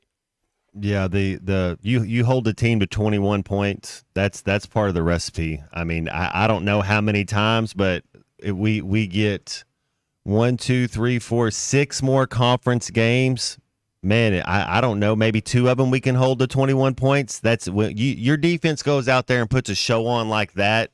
And one of those 7-pointers was a turnover short drive for him. So you start thinking that big play. I mean, defense played their butts off. Offense has to play a little better, and it starts with protecting the football. And then second, know your assignment. Does it all start with protecting the quarterback? And it kind of goes knowing your there? assignment. Yep. No, okay. You can't. Blackstone, Blackstock, whatever. He's got to learn how to pass block. We know that. He takes a step in and takes a step out. Both of them go in. At least he jumps on the ball. Let's get better. They're gonna be pressure. They're gonna try to trick you. Watch some film. Do your footwork. He's a talented kid. He's got talent. Don't let the moment be too big for you, man. Go out there, have fun. Know who to block. John in Fort Smith is next on Halftime. Good afternoon, John. Thanks for calling. What's going on? Hey, guys. Appreciate your show. Appreciate the insight. Don't understand. The first drive of the game, or the first quarter, our play calling was phenomenal against A&M. I turned to my son and I said, we're seeing things run that they've not run all year. And they kept A&M off balance, and it was phenomenal. But as the game went on, really from the second quarter on, it kind of got really vanilla, and a lot of the RPO stuff that wasn't working, and we kept doing it over and over and over. People, rant and rave about Bob Petrino and, he's the best at this and that. But I'll be honest, and if you're honest with yourself, he's been out-coached a lot lately. He just has by the the opposing defense, and adjustments are being made, and then we're not turning around and making adjustments to their adjustments. And I mean, as far as the line, give him some help over there. I mean, slide a tight end over, chip block him something. I mean, give chip block at defensive end. Give the guy some help, and we don't seem to be doing that. And I just don't understand why. So appreciate your show, guys. John, thank you. There's a couple things to get in there, and then we'll break. One, as far as play calling and like giving up on the run, I do think part of that had to do with the amount of available running backs they had. That Jackson was going off the field, I think, more than they expected or would have hoped for. That Braylon Russell, maybe in their mind, is not ready to just be a featured back on 3 or 4 consecutive drives. You didn't have Dubinion. Hill went out of the game after his first carry. Terrell Reed really hasn't played very much. So that has to be part of the reason. Has to be. The other thing, too, and I've wondered about this as far as the design of the RPO, and look, I'm not in on these meetings. I don't have the playbook. I don't know who missed an assignment or where it happened or anything about that. But I do know that is not designed to have a defensive end right there at the mesh point more than once. There's no way that is part of the plan. I understand that who you hand it off to and the element of surprise and where it is you're going based upon who you see and where he is and all of that. But if he's right up in your face, I don't think any of that really matters. It's not designed for that. So that to me felt more like either missed assignments or didn't understand the play. And if I'm the Tennessee Volunteers, Matt, I mean, I'd look at that Aggies defensive plan and I would blueprint it and do it again at Razorback Stadium.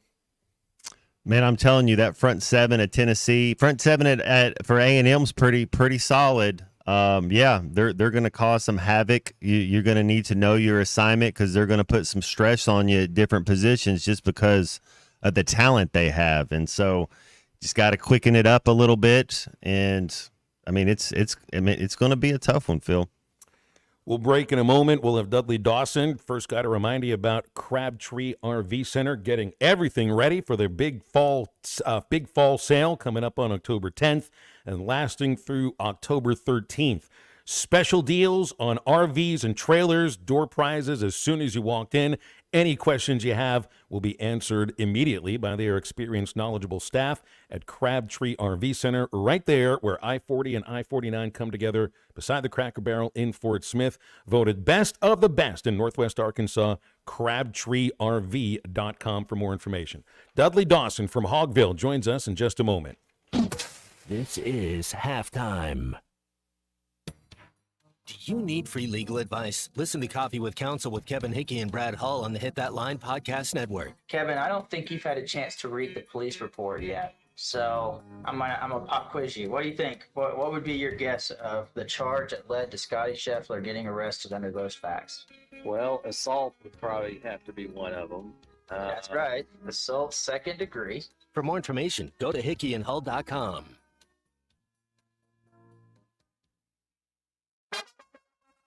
Ladies and gentlemen, Adventure Dave will be attempting his greatest stunt yet. He will jump over 100 boats, ATVs, cars, and trucks, all at Adventure Oklahoma in Roland, brought to you by Auto Finders. Here he comes now. Adventure Dave, why did you choose Adventure Oklahoma for this stunt? Well, Tom, Adventure Oklahoma is your one-stop shop for adventure. Plus, no one else would let me jump over their boats and ATVs.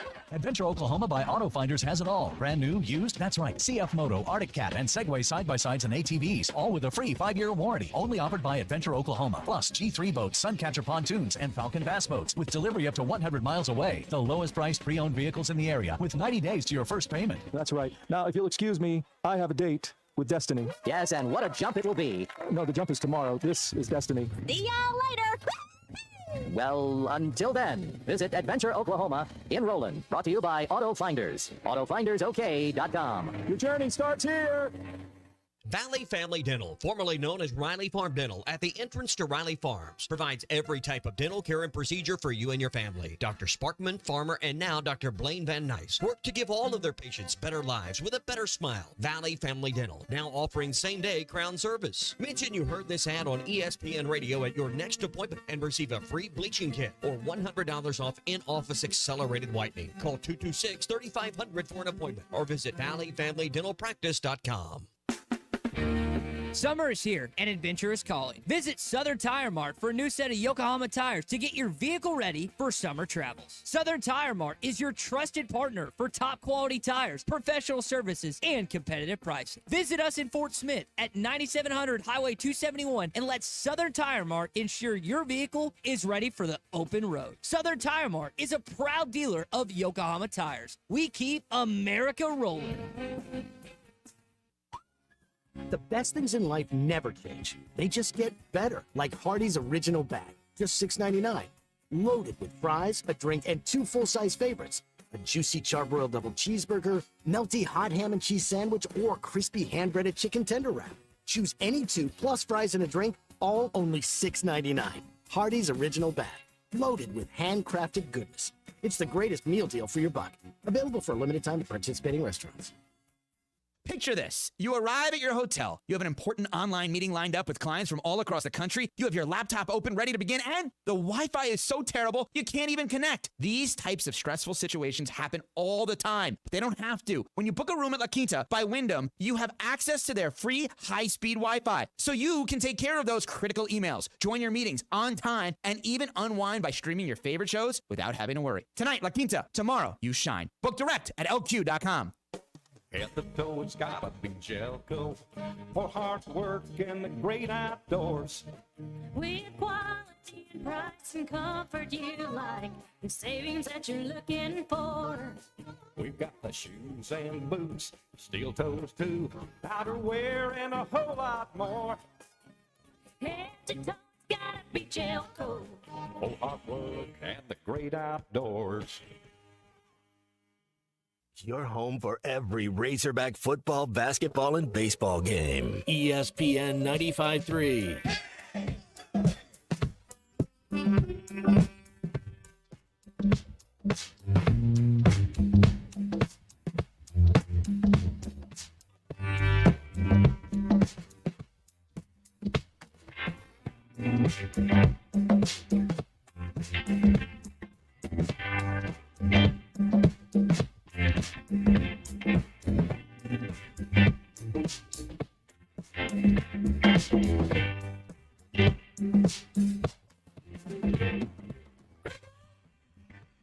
Where'd you go?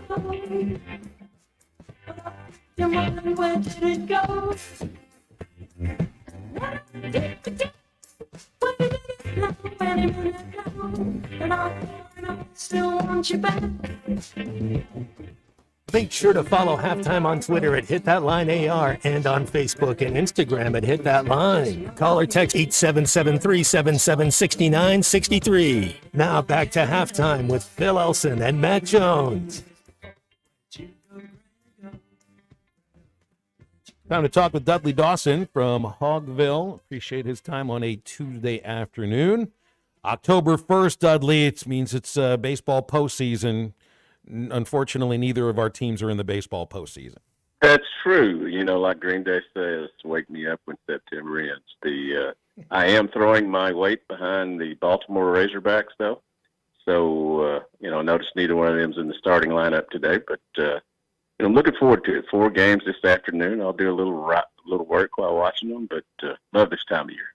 All right, well, you got to be working on something involving Arkansas, Tennessee, since that's right there in front of us. Toughest opponent of the season to this point, and it's been getting tougher every week, at least for the last, you'd say 4 weeks in a row. You're facing a tougher opponent. It's just some of the similar mistakes between Auburn, Oklahoma State, A&M, issues with pass blocking, kind of leads to the issues with turnovers. And you're facing a stout Tennessee defense. It's just this is going to be a tough one on Saturday. Yeah, I truly believe that this is a better football team this year, but it's just by a little bit. I don't think by a lot. Positive people could say, they're just a few points away from being 5-0. And that is true. But I do think this is a program that, for whatever reason, these past few years has found ways to lose instead of finding ways to win. And, we were just talking about postseason baseball. That's why all of those teams are playing today and the others aren't. You do what you have to do. You don't make mistakes. Turnovers have been a killer, and obviously the quarterback is running scared right now. Dudley, talk about this defense. I thought they were outstanding. I know we didn't force a turnover against A&M, but holding them to 21 points, and I thought it was Landon Jackson's best game this year as a Razorback. And then what Metcalf did against Auburn. But man, this defense is they're flying around. Yeah, I don't think you can put it on the defense. They certainly have come to play. I think Travis Williams and those guys over on that side of the ball have done a really good job this year. They've taken in some portal transfers and done really well. I do think that they're still a little short in the defensive line. That'll be you'll see a really good one this weekend. I was on a Tennessee radio show this morning talking about how, they've got a guy who will probably be the number one NFL draft pick in James Pierce, the defensive end. He may not have 25 tackles the whole year because they've got 8 defensive linemen that they rotate in there. He hadn't had to play a lot. They're just really good on that side of the ball. And, man, you don't want to see a really good defensive line that has 8 different rotation guys when your offensive line here is struggling. That's the thing, Matt. It's like I don't know where – if you're struggling to pass block up the middle, and if Sam says the tackles played better this last week, then I'll believe him. But there's still issues with pass blocking on the edges as well. I just don't know how you work with that offensively. Matt's throwing some ideas out there, but doesn't it all start with the offensive line? And if you can't pass block, you got to find a way around that. Is running the way around that, just like running it over and over again? Because I don't know if the pass blocking improves. That feels more like hope is not a plan. Yeah, you know what? I fall into that saying, 6 of one, half a dozen of the other. How do you want to succeed? How do you want to fail? I tell you what, it looked to me like Texas A&M almost had the snap count because they had a guy in the backfield right away. And I know that the tight ends have been hurt and similar things, but it just hadn't worked out. Maybe Patrick Kudus could help if he was able to play. It's confounding that the offensive line hadn't been better here the past couple of years. I do think they've got one that's going to end up in the NFL and Francisco Carmona, but it's just not meshing for the second straight year. Dudley, what about Tesla and Satania? I liked getting the ball to Satania early in the first half, and I thought he was close to breaking one of those, and it kind of seemed we faded him a little in the second. Tesla catches everything. Were you impressed with the way those guys played? Do they need to be more involved in the offense? Absolutely, but here's the thing, man, and I'm sure you've seen this. I went back and watched some video. Tesla was open 400 or 500 times and didn't get the opportunity to catch the ball because either Taylor didn't go through his progressions or had 3 people in his face or decided to take off running maybe before he should. And let me. I'm not criticizing him too much. I am criticizing him because that's to be fair. But he's so shell-shocked to me, it looks like now, that he's not making the decisions that he normally would in the pocket. He still has those great throws on the difficult passes and floats them on the short ones. But I do think that maybe one of the tougher things this year, in addition to not getting Tesla out there enough to getting him enough balls, has been the lack of production from the tight ends. Obviously, Luke Haas has been hurt. Ty Washington got hurt this week. It sounds like that neither one of those are certainty to play this weekend. And we all know in the few games that Luke Haas got to play last year, he was a matchup problem, and I really expected him to have tons of catches by now. I don't think Andrew Armstrong would have $50 million or however he's got it if Haas had been able to be on the field enough and they'd been able to get him the ball. I think that's really been one thing that struggled. Another thing that has struggled with the offense. Well, they really found a diamond in the rough with Armstrong. I mean, Division II, and the guy's going to end up playing on Sundays. I think so. Absolutely. I mean, he more than anybody offensively right now is the MVP of this team. But You know is what's it cool so- for a receiver? What's Go cool ahead. for Yeah, a what is it, Dudley? It is cool for receivers to catch the ball, and that's what he does. He very rarely does not come up with it. Strong hands. Now, we were talking about that. I think Phil and I were yesterday about Tesla. I think has some of the best hands, but you can't deny Armstrong, man. If it goes to, he's like a gamer. It's like the ball kind of gets close to him. He kind of reminds me of a Decory Birmingham. If it gets close to him, he's gonna come up with it. Yeah, I have nothing against Tyrone Borden, but it just didn't working out for him this year. You've got to get the ball into the hands of Tesla and Armstrong more, and obviously Isaiah as well. And how many times has he fair caught a punt this year? That's been an area I thought that Arkansas would be able to get some strength out of, and it's been punt catching this year instead of punt returning. Well, I know what you're saying there. That's another job that, man, you'd have to pay me another salary to be a punt returner. I mean, those guys are flying down like that, and catch the ball is the main thing, especially after we had some of that. What was that? The UAB game that we ran into the punter a couple times, Right, or punt returner. right. Yeah. It was OSU. Hey, special team star so far is the deep snapper. Yeah, number 30. He's getting that done, and he's making tackles down the field. Why do you think it's been such a difficult thing to figure out the offensive line these last couple of years? Now, they were a strength, I think, in Sam's first 3 years. But, is it too simplistic to think you can – it's a different thing recruiting to Arkansas than recruiting to Georgia for every single position.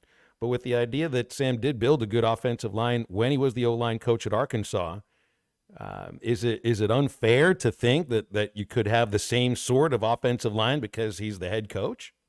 Yeah, I think there's kind of three things when I look at this that I see in the offensive line. Number one, you have clearly missed on some folks, the past couple of years.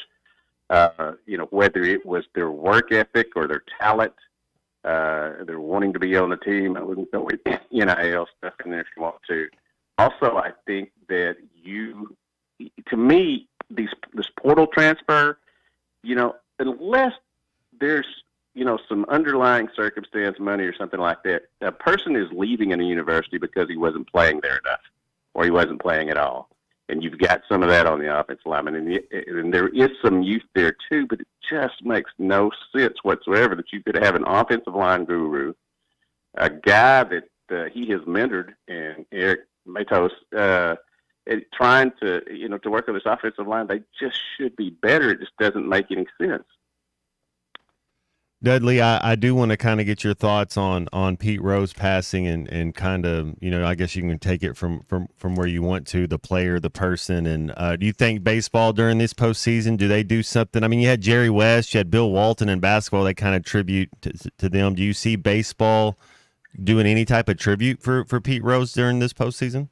Yes, I do think they do, because I saw them. They sent out a press release that is out there this morning that talked about what a great player he was, and respect to his family and all that. So I can see that happening. He was one of the guys one of the non-Cardinals back in the day that I loved watching play, because he played football while playing baseball, and I think that was something I tried to emulate. When I was growing up and playing. Now, obviously, I think that, the gambling whole thing, was a bad deal back then. I mean, I understand why they, got him out of the game, even though now, it's prevalent and they just kind of throw it up in there all the time. But I do think that, his attitude on the field sometimes went over into his attitude in his personal life and public life. And I think that is probably one of the biggest reasons. If he was maybe a better dude, they would have already let him into the Hall of Fame. And I think he hurt himself in that regard by statements he made over the years. I think the biggest statement that hurt him was, I did not bet on baseball. I think that more than anything was the thing that has kept him out of the Hall for so long. Not the crime, it's the cover-up. That's exactly right. You can have sympathy for somebody that stands in front of you and says, I did something wrong. I shouldn't have done that. I'm going to admit to this. Rose never did that. He did it in a book, but by then I think it was too late. Phil, I don't know if you've seen the picture, but you know how he played. There's a picture out there that I saw today of him just decking Bruce Bochy at the plate. And that how baseball was played back then. And now, give him a lane, man. Give him a lane. That's right.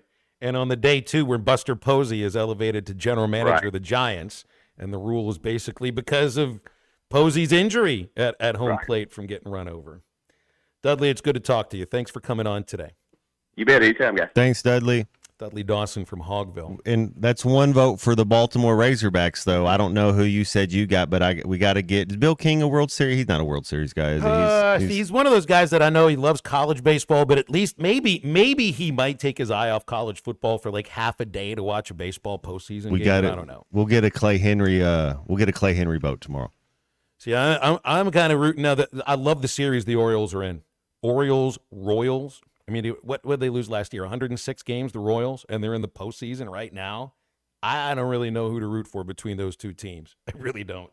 But I'll root for whoever wins that series moving forward. That's for sure. 877-377-6963 to get with us on halftime. We will be back in just a few minutes. This is Halftime.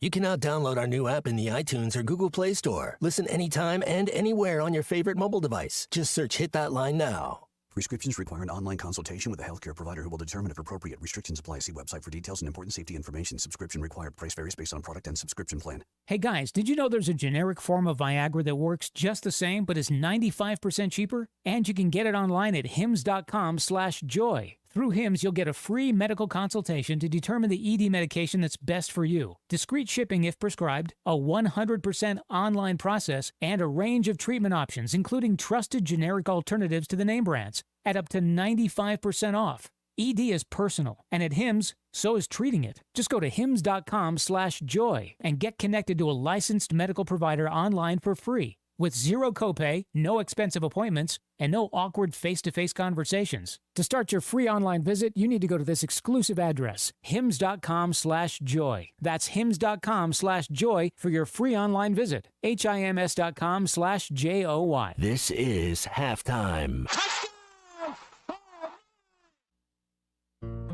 Summertime in Arkansas means pond and creek fishing, and nothing catches bass and bluegill in a pond like a Rebel Crickhopper. You can twitch it, pop it, walk it, and swim it. It's the ultralight fishing lure that looks and acts like a real grasshopper. The Crickhopper works great in tandem with light spinning rods and reels with 4 or 6 pound fishing line. Available at Walmart, Bass Pro Shops, Academy, LureNet.com, and tackle shops everywhere. The Rebel Crickhopper.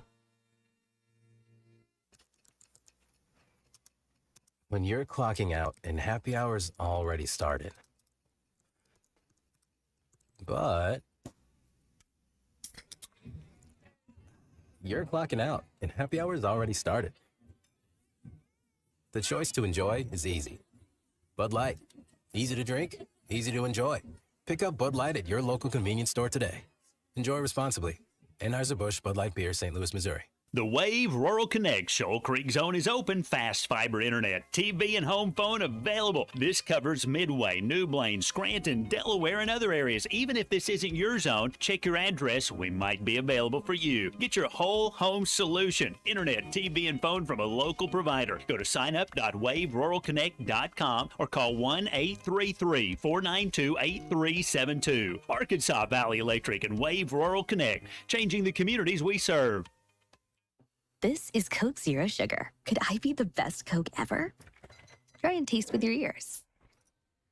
Hear those bubbles? Imagine them tingling on your tongue.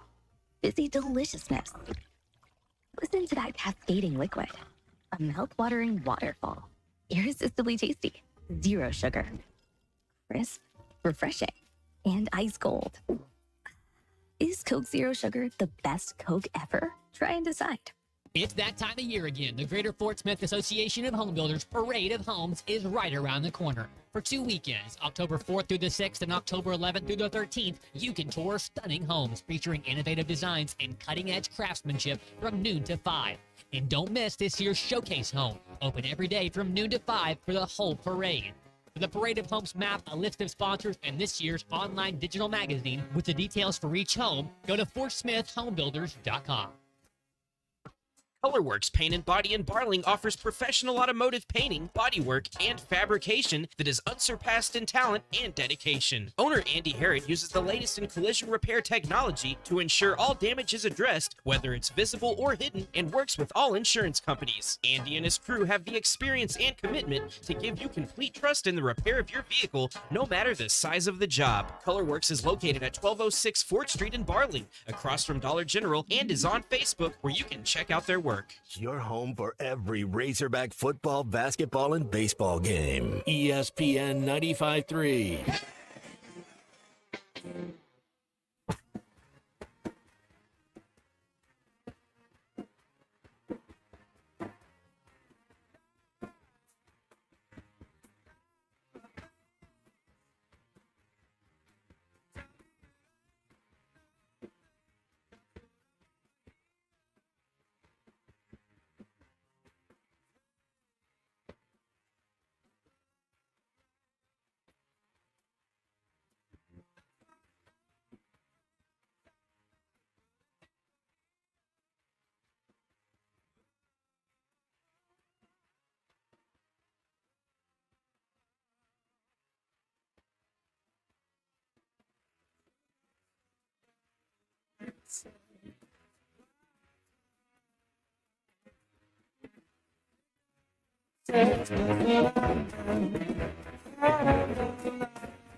Welcome back to Halftime with Phil Elson and Matt Jones. Got a question or comment for the guys? Call or text 877-377-6963. Let's get back to the show with the voice of Arkansas Razorback baseball, Phil Elson, and Razorback football legend Matt Jones. Should be. Goff protected, another completion, another short one, and bouncing off the tackle is Montgomery. What a catch and run! Still going. Just a thing of beauty and strength by David Montgomery. No flags on the play. Man, that was impressive. Bobo, it stays 28-20. Earmark that. Here's a completion to Jamison Williams. He is gone. Touchdown Lions. Never. I don't think I've ever done it. I knew I did it in the first half last week, so I was aware of it then. And I was kind of aware of it today, about in the middle of the third quarter. I was like, I couldn't think of one, but then I threw the one out of bounds that ended up being offensive pass interference. And I was like, does that count? I didn't know if that I didn't know if that counted or not. But yeah, it's a good day. 18, almost 300, but really almost perfect. Yeah, well, I just gave the game ball to somebody else, so I feel awful right now. Yeah. No, I knew he played a heck of a game. I did not realize he was perfect. I did not know he was literally 18 for 18. Matt Jones, what do you got? We were talking completion percentage with Jaden Daniels yesterday. What do you got on 18 for 18? Jared Goff, perfect yesterday. A couple of touchdowns and the Lions 42-29 win. Man, yeah, I watched zero of that. Geno Smith 38 of 56, Jared Goff 18 of 18. Ooh, man, that's getting it done right there. I don't know that I've been a part of scenes. You've seen Patrick Mahomes. You've seen some guys start out 10 for 10 some games and stuff. So, yeah, that's Jared Goff, underrated quarterback, Phil? I think so. Pittsburgh Steelers would be happy to have him. I'm all right with Justin Fields for now. I'm kind of wondering whether or not they may end up thinking of trading Russell Wilson to the Dolphins because it looks like Miami needs a quarterback. Although, and this was kind of funny last night. Those who've been listening quite a while know that when it comes to the Monday night, Sunday night football games, my daughter and I will be watching. But when you have a double, and it's not a double header. It was not a double header yesterday. A double header is not two games going on at the same time. It's one after the other. There was two games at the same time. For some reason, my daughter was more interested in watching the Dolphins than the Seahawks and the Lions. And I'll tell you what game was more interesting and was a better game was Seahawks-Lions, but I let her have control of the remote as far as that's concerned because, hey, if your 15-year-old daughter wants to watch football with you, let her watch the game that she wants to watch. Just like take your win and go away. But I do think Goff is a little bit underrated. And it wasn't just like little short dump-offs or anything that he went 18 for 18 for him. And I can't blame Campbell for not knowing. Like I've never believed a pitcher when they say, I don't even know I had a no-hitter going. Yeah, you did. Sure you did. You had a sense you were doing that. But no one's counting on the sidelines the number of completions in a row that a quarterback has. That's not kept up on the scoreboard. It's never there.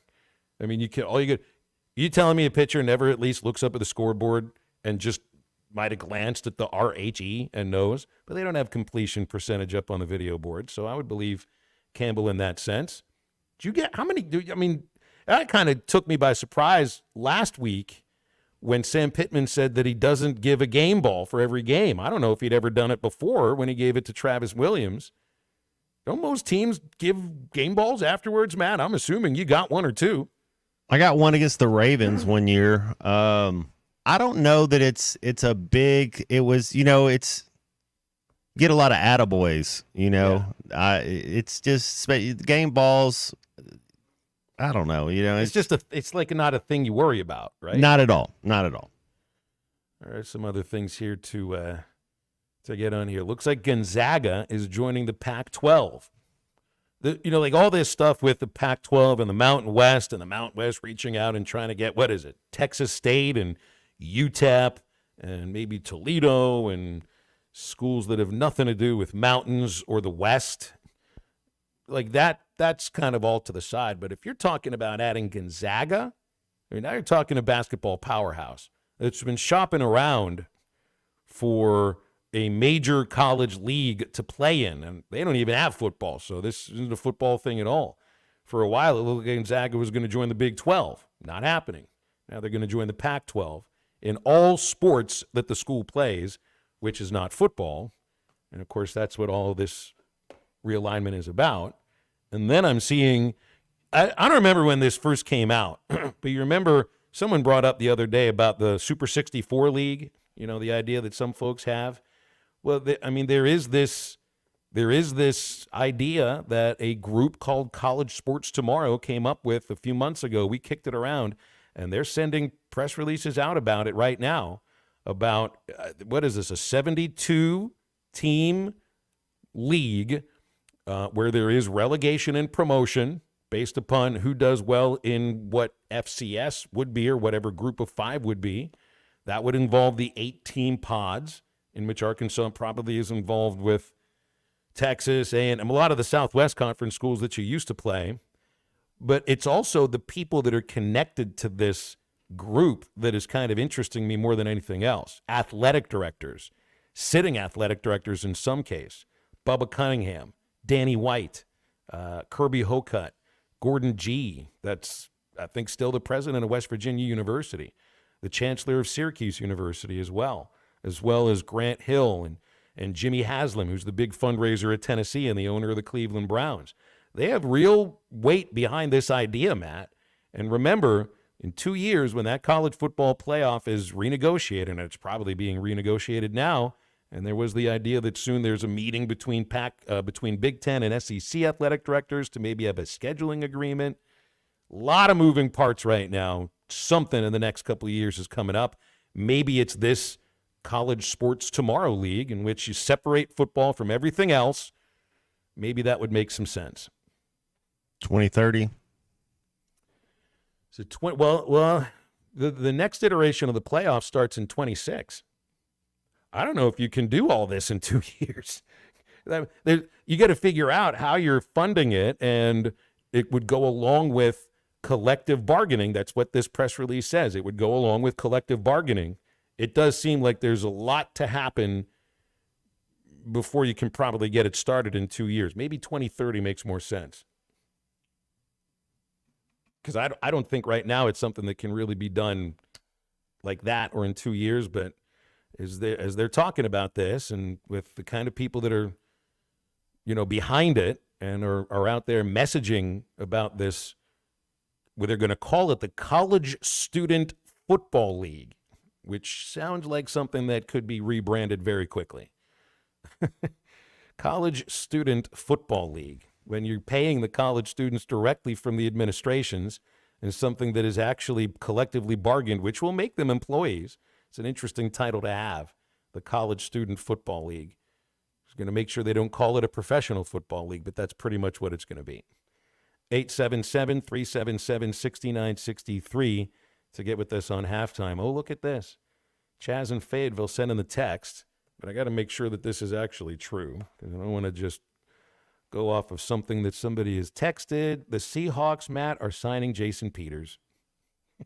The Seahawks are signing 42-year-old Jason Peters. I think once you get 40, if you're still able, like Tom Brady should go back and be able to play at Michigan. Jason Peters could be able to come back and play for the Hogs. Oh, what an idea. We're just making up these rules as we go. They've already put their time in. He's man Hall of. Let him come back and play college ball. He'd probably play college ball another 4 years. We're going to put the band back together again, Matt. What about, you got to, you look like you could still play a little bit. What do you think about getting behind center again? I got a wing over here that doesn't fly right. Well, somebody can teach you how to throw with your left arm, right? You ever tried that? Little ambidextrous. I've tried throwing, like I can throw a baseball. I'm pretty good at throwing a baseball. It ain't pretty doing it with the left arm. Danny Nutt could throw 15-yard pop routes, left-handed or right-handed all day. Just put them right there on the left or right. Yeah, Danny Nutt. Those, one of those nut boys. I love what Peters has going here. How many years in a row is this now that he doesn't go to camp, just waits for somebody to call because he knows someone will call for a future Hall of Fame tackle, and he gets the call 4 or 5 weeks into the season, and he's going to go right in. He's going to go right into the lineup. The Seahawks are down to a third-team right tackle. Like, he is going to go right in to the starting lineup for the Seattle Sea Chickens without even – I'm sure he's kept himself in shape, but he hasn't spent a day at camp. I love it. Well, if he's on the practice squad, he's in the building then. If they're elevating him from the practice squad, he's been there. 877-377-6963 when you want to get with us here on halftime. Back in just a moment. We'll wrap up our second hour. You trying to say him and your boy Flacco can't hit a curveball? This is halftime. Watch every Hog game this season at Joe's Grill and Cantina, your home for half-price apps and taps during every Hog game. With TVs all around the restaurant, you'll have a front row seat for all the action. Half-price appetizers like Joe's Sampler Platter, Ballpark Nachos, Tin Layer Dip, Brisket Nachos, and Mexican Pizza. And ask about Joe's Tailgate Packages to make your football experience even better in the comfort of your home. Half-price apps and taps for every Hog game at Joe's Grill and Cantina, 3400 South 74th Street, across from Harps. Remember the classic Massey Ferguson tractors, straightforward, dependable, tough as nails, and easy to run? It's those classic models that inspired the Massey Ferguson 2600H series, as durable and reliable as the classics, with up to 74 horsepower and more comfort so you can work harder. The Massey Ferguson 2600H series. It's everything you want and need in a tractor. See one at Bush Machine and Tractor Company or visit bushtractor.com to learn more. The Wave Rural Connect Shoal Creek Zone is open. Fast fiber internet, TV, and home phone available. This covers Midway, New Blaine, Scranton, Delaware, and other areas. Even if this isn't your zone, check your address. We might be available for you. Get your whole home solution. Internet, TV, and phone from a local provider. Go to signup.waveruralconnect.com or call 1-833-492-8372. Arkansas Valley Electric and Wave Rural Connect, changing the communities we serve. Who can you trust to sell your home for the most money with the least amount of drama? You need a team of agents with decades of experience, commitment, and of course, tens of thousands in marketing. I'm talking about the Limbird team. Tara Limbird, Limbird Real Estate Group, has sold over $1 billion in real estate. Tara's team can give you a cash offer in 72 hours, or use Tara's high-octane marketing to sell your home, quite possibly for thousands over asking. Find out more at limbirdteam.com. LIMBIRD. Man, I wish I knew you were here. We hear that every day at In Stock Parts, located off Highway 45 across from the cold storage in Fort Smith. Are you a maintenance technician, landscaper, farmer, or do-it-yourselfer in need of bearings, belts, or roller chain? Or safety supplies like gloves, safety glasses, or earplugs? Maybe you need drill bits, tap and die sets, lubricants, or even a gas-powered pump or generator. Don't waste your time driving around. Stop by In Stock Parts, your industrial parts resource, or check them out online at InStockParts.com. In Stock Parts.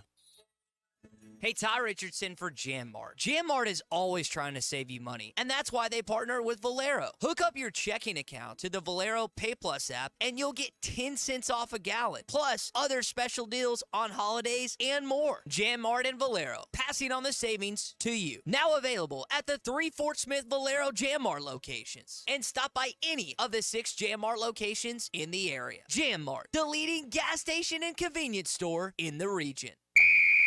If you're interested in continuing your involvement in high school athletics and want to make some extra money, what better way to do so than by becoming an official? For information on how you can give back to student athletes in Arkansas, please contact us at 501-955-2500. Again, that's 501-955-2500. The Arkansas Activities Association is looking for sports officials, and you may be the answer. TGI Fridays on Rogers Avenue, Fort Smith has an incredible lineup for their meal deals. This includes crispy chicken fingers for only $9.99, served with seasoned fries and coleslaw. Whiskey glazed chicken slammers, $10.99. Buffalo chicken slammers, $10.99. Grilled salmon for $15.99. And Friday's big ribs for $14.99, all served with a side and fountain drink. Don't miss out on their happy hour. Karaoke on Tuesdays and Thursdays, and 50-cent wings on Monday. TGI Fridays, I-540 and Rogers Avenue, Fort Smith. Your home for every Razorback football, basketball, and baseball game. ESPN 95.3.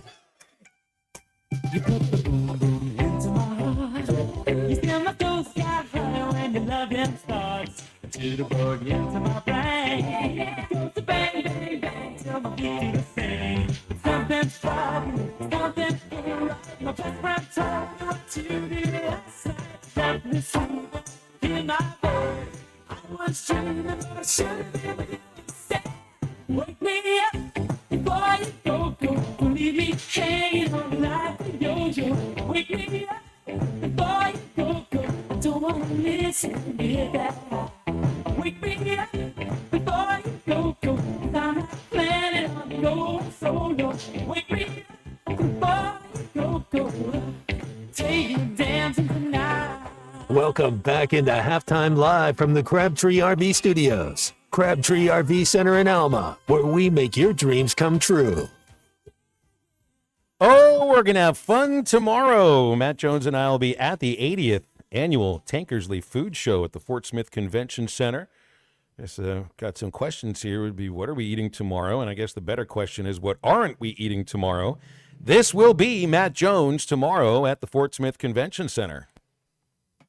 Question for you. All of you. Who has it better than us? No. That's all right. Well, that's right. I got no enthusiasm. Let's go over here. I'll be enthusiastic. I'll just say it. I'll say no. Okay. Who has it better than us? Nobody. So disappointed. I said nice. I was ready for the bottom.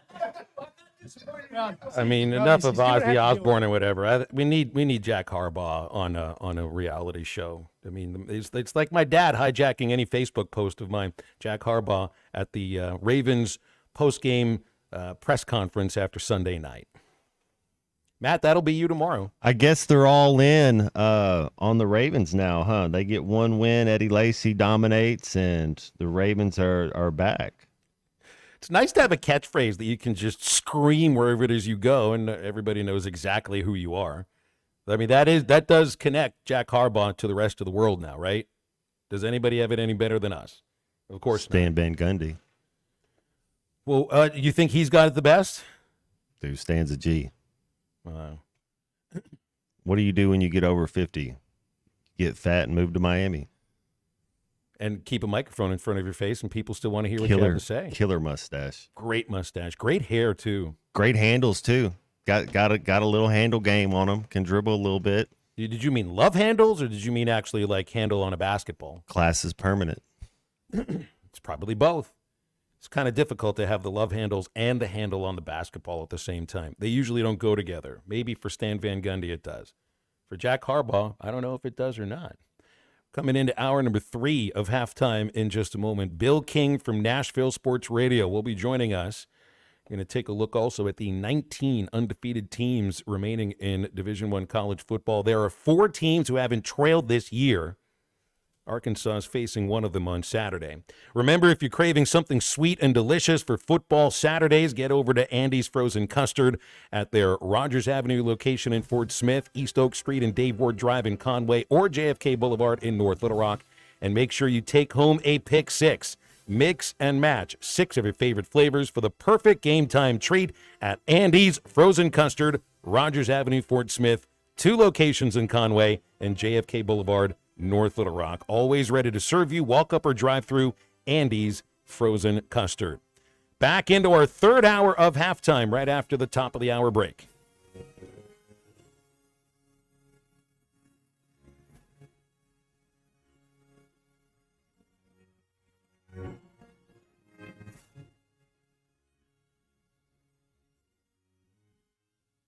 Sometimes I'm in a hurry. Stay in the slow lane, buddy. That's when I use the Sodies app to order my favorites and pick up in their drive-thru. They even offer a 10% discount on your first app order. Experience different at Sodies Wine and Spirits off I-540 on Phoenix Avenue. Every day is worth celebrating at Uncorked. Cocktails, wine, craft beer, bourbons, and unbelievably great food. Uncorked on Phoenix Avenue next to Sodies. Precision Garage Door features the finest quality materials, installation, and service for all your garage door needs, including garage door repair and new garage doors and openers. Fully licensed and insured with the largest showroom in Northwest Arkansas at 1907 Town West Drive in Rogers and in Fort Smith at 416 North 10th Street. Call Precision Garage Door today at 844-PDS-DOOR or check them out online at PrecisionDoorNWA.com. Financing is available. Precision Garage Door, voted Best Garage Door Company of Northwest Arkansas and the River Valley. The Study Basketball Training has moved to the Hangout in Fort Smith. With basketball training classes from kindergarten through high school, there is a spot for your athlete. Depending on your skill set and training needs, the Study offers 3 class options: fundamentals, advanced, and 94 feet. You can also work on your explosiveness with Vertimax training or perfect your shot on the Dr. Dish machine. The Hangout, 5400 Gary Street, or thestudyhoops.com for more details. Fitness, sports, and now the Study Basketball Training. Let's hang out. Arkansas Fuel Injection in Fort Smith has been providing quality work for all new and rebuilt diesel pumps and injectors for over 25 years. They are a certified diesel shop with a team of quality technicians that ensure the highest quality workmanship and warranties all their work. They're open Monday through Friday 8 to 5 and has emergency service available 24 hours a day. For all your diesel pump, fuel injection, and parts needs, stop by Arkansas Fuel Injection, 6300 South 29th Street, Fort Smith. Call them today at 1-800-817-7709. Arkansas Fuel Injection. Harry Robinson Salisol Ford wants to buy or trade for your vehicle today, and they will give you top dollar. Pre-owned car values are at historic all-time highs, and your car today is worth more than it ever will be again. If you are driving a 2013 model or newer with 120,000 miles or less, bring it to Harry Robinson Salisol Ford, and they'll give you more than any other dealer. Even if you don't want to buy a new car, they'll still buy yours. Harry Robinson Salisol Ford, 1 mile south of exit 308 off I-40 in Salisol. ESPN Arkansas weather. For today, lots of sunshine. Our high this afternoon, upper 70s north, upper 80s south. Clear, cool tonight. Overnight low, upper 40s north, mid 50s south. On Wednesday, lots of sunshine, upper 70s to lower 80s. Thursday, lots of sunshine, a high warmer in the upper 80s. I'm Sally Russell with your forecast on ESPN Arkansas. The weather is brought to you by Forest Grain Incorporated, committed to setting the standard of excellence since 1936. KERX Paris, Fort Smith. This is Halftime, coming at you from the Crabtree RV Studios on ESPN 95.3. Coming to you live from the Crabtree RV Center Studios. Broadcasting on ESPN Arkansas and streaming on hitthatline.com. We got a good one tonight. You got a team in here that doesn't respect it.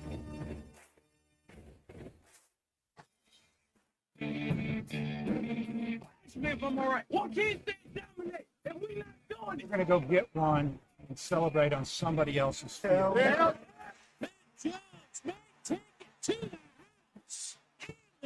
People said you had very motivational words at halftime. It's halftime with Phil Olsen and Matt Jones. From the bottom of my toes to the top of my head. I have zero respect for saying no moss at halftime. One Razorback. It's vintage Matt Jones. Here we go. Right now, let's take the field. Call or text 877-377-6963. Now, here's Phil Olsen and Matt Jones.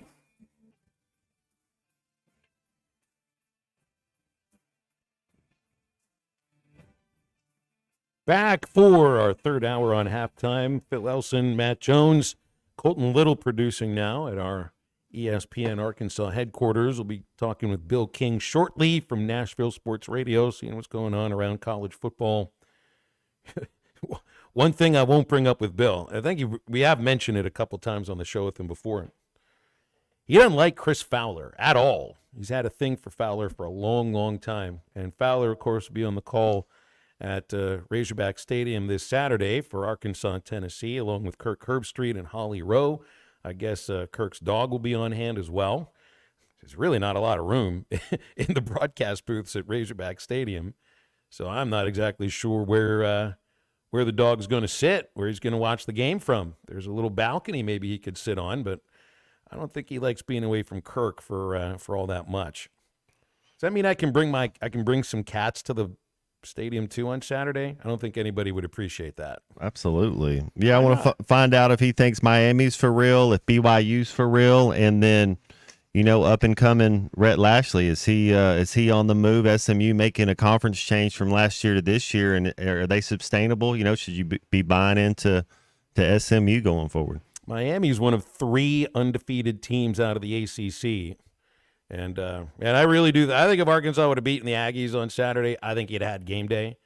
Game day's at Berkeley for Miami against Cal. I don't think they would have chosen that if Arkansas would have won, but didn't happen. Duke 5-0, Miami 5-0, Pitt 4-0, and they all have league games in the ACC. Duke at Georgia Tech, Miami at Cal. Pitt's got North Carolina. That lost to Duke by 1 point last weekend. BYU and Iowa State are the 2 undefeateds in the Big 12. BYU 5-0. They're not playing this weekend. Iowa State 4-0 gets Baylor. Big 10, 5 undefeated teams. Indiana is one of the 4 teams, Matt, that isn't just undefeated. They haven't trailed yet, beating FIU, Western Illinois, UCLA, Charlotte, and Maryland. Ohio State, Oregon, Rutgers, and Penn State also undefeated. Indiana's got Northwestern. Ohio State has Iowa. Oregon hosting Michigan State. Rutgers at Nebraska. I mean, Rutgers is undefeated. What world are we living in? Penn State against UCLA.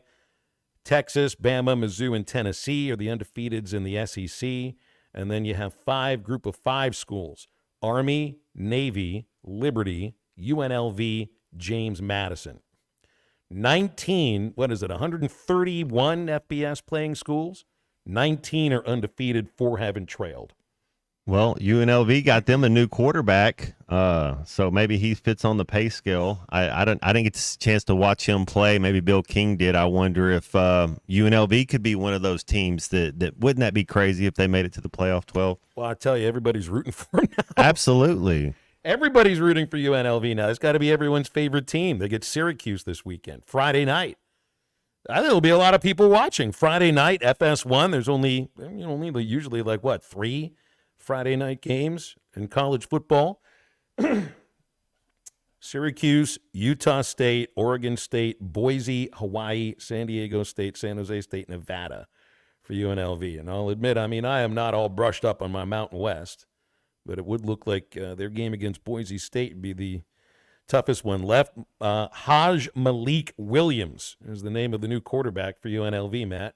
And I'm assuming he can't be all that much different from the guy he's replacing, Matthew Sluka, who also came up from FCS, Holy Cross. Williams was at Campbell, where they have, I think, isn't Campbell in North Carolina? There's the logo at the midfield stripe at their stadium is the state border of North Carolina with a camel. I mean, a camel's neck and its head. It's really a cool and unique looking logo. But that's he's in his 6th year. Sluka was in his 5th year. So Sluka beat him out in the spring, I guess, but it didn't really seem to matter very much against Fresno State. Is UNLV America's team for college football right now, Matt? Ooh, I don't think yet. I think there's still some work to be done there. I mean, they're the little guy. They're the ones that had to deal with a quarterback leaving over NIL. They're a group of 5 team. I mean, they'd be viewed as an underdog against any of the, I guess, most of the Power 5 schools or Power 4 schools they'd play. If they make it to a playoff, they'll be America's team. The group of 5 team would have to be classified as America's team because we love upsets and underdogs. They play Oregon State here in a little bit. Like you said, they play Boise State. We'll see. They get through those games, then maybe. Tennessee hasn't trailed this year. Texas hasn't trailed this year. Indiana and Army West Point hasn't trailed against Lehigh, FAU, Rice, and Temple. But Texas has, just not just beaten everybody, but Colorado State, Michigan, UTSA, ULM, and Mississippi State never had the lead, and Tennessee never trailed either, Matt. They've outscored their opponents by an average of 54-7. They are the top scoring team in the country. They're the second best scoring defense in the country. They are outgaining opponents by not that far from 400 yards a game. Now, admittedly, some of that is against, Chattanooga, Kent State. NC State, though, was ranked coming into the season. And I don't think they are any longer because they've really had a rough go of it. But, the voters saw something in NC State that said that should be a good football team. And Oklahoma, I think, is a good football team. So, yeah, I mean, you're facing a team that not only is undefeated, they haven't trailed, and they're coming off a bye. And it really does sound like Arkansas is beaten up, specifically offensively and at tight end, which was supposed to be a position of strength. So I wonder if Tennessee is just going to try to overpower Arkansas. I mean, they've got a great running game. They stop the run really well. And if they get out to a big lead early, that's got to be so important and you've mentioned this before. Remember how slow Arkansas came out of the locker room in the one home game at Razorback Stadium, UAB. But they were so much better than UAB later on that they could paper that over. That is not the case against the Volunteers. You got to play well at home now. And you got to play well immediately at home now. With all the teams that are coming in, you can't afford to have a bad first 10 minutes. You get Clemson going to Florida State, and that mess right there. That Ole Miss South Carolina game, I'll be into that one. See how Ole Miss bounces back. If South Carolina, I mean, they're at home, that could be a big win. South Carolina had LSU beat and wasn't able to get it. And then Missouri A&M, that to me might be one of the best games. It's 11 o'clock. It's an early game, but Missouri number 9 going into College Station. Now, Missouri's had a couple of tight ones in a row. I mean, remember they wiped the floor with Murray State and Buffalo. Didn't allow a point in either of those games. Boston College came into Columbia and nearly walked away with a win, and that's the same with Vanderbilt. Now, maybe that has to do with Vanderbilt's better than we expected. Boston College the same. But Mizzou's come up in a couple of real tight games at home, and they've got to go to College Station here. From what I saw from Texas A&M, Matt, I think they put a good defensive plan together, but they're also facing, pretty dynamic combination in terms of the ability to throw and run with that Mizzou offense. I think they've been protecting Brady Cook fairly well. It may end up being the best game of the weekend in the SEC. I like Brady Cook. And then apparently Missouri has a receiver. Some people might have heard of him that's supposed to, be a top 10 pick in the NFL draft. And Burden. Luther Burden, really, really good. And the A&M, look, I mean, as far as the A&M secondary is concerned, I thought they played well against Arkansas. They broke up a few passes that were also on target. But that defensive line was really good, and they're going to have a better test against a Missouri team that does protect the quarterback a little bit better than Arkansas does. 877-377-6963 to get with us here on Halftime. We will break here in a moment. Talk with Bill King from Nashville Sports Radio, seeing what's going on around the world of college football. Bill's thoughts also. Jalen Milroe is now the odds-on favorite for the Heisman Trophy. And from what you saw from Milroe against Georgia, that can't be a surprise. Bill King joins us right after this on Halftime. This is Halftime. Wound Wrap is your #1 resource for all things diabetes. It's now available on the Hit That Line podcast network. So all the blockage that happens in our body happens with a buildup of plaque that starts with cholesterol. The process keeps building up until you block the artery. Like it can happen in your arteries going to the brain, heart, kidneys, legs, and a lot of times it overlaps. So if we have a problem in one area, we have it in another area as well. Just search Hit That Line wherever you listen to podcasts and find it on hitthatline.com. Wound Wrap with Dr. Doug Friesen.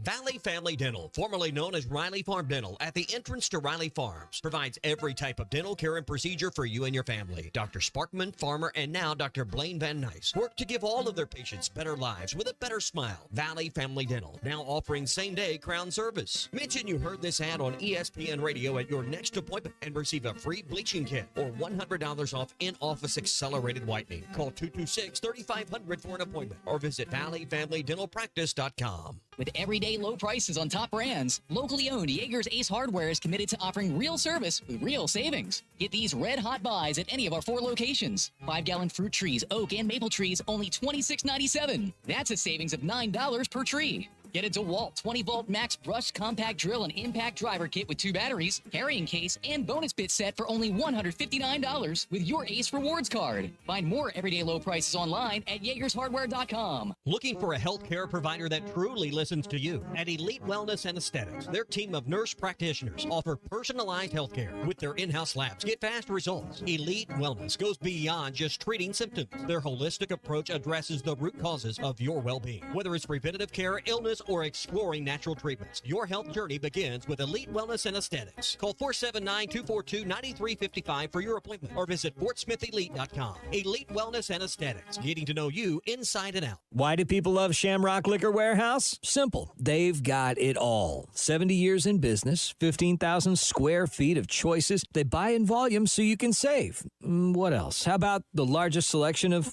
everything? Shamrock's got it. Special orders? Shamrock's got it. Convenient drive-through, open 6 days a week? Shamrock's got it. Need a keg for your party? Shamrock's got it. Load up at Shamrock Liquor Warehouse at the corner of Midland and Riverfront Drive in Fort Smith.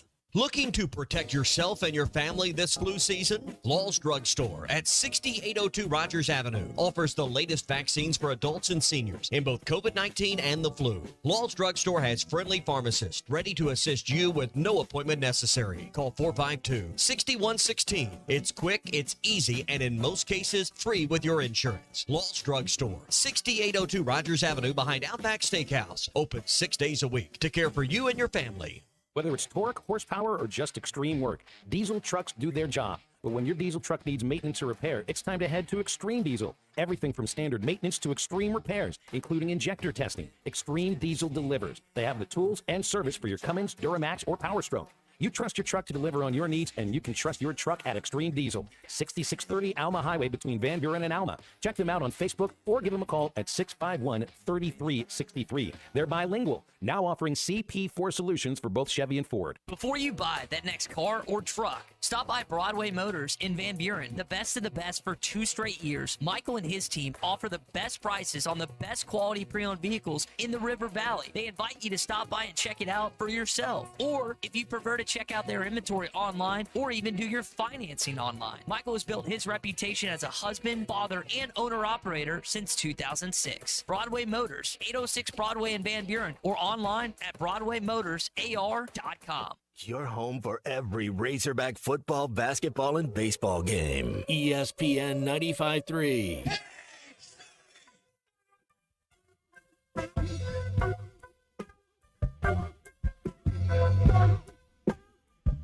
My baby's on the level, trying to read her mind. She's on a straight and narrow. I'm guessing nights and all the time. Looking inside.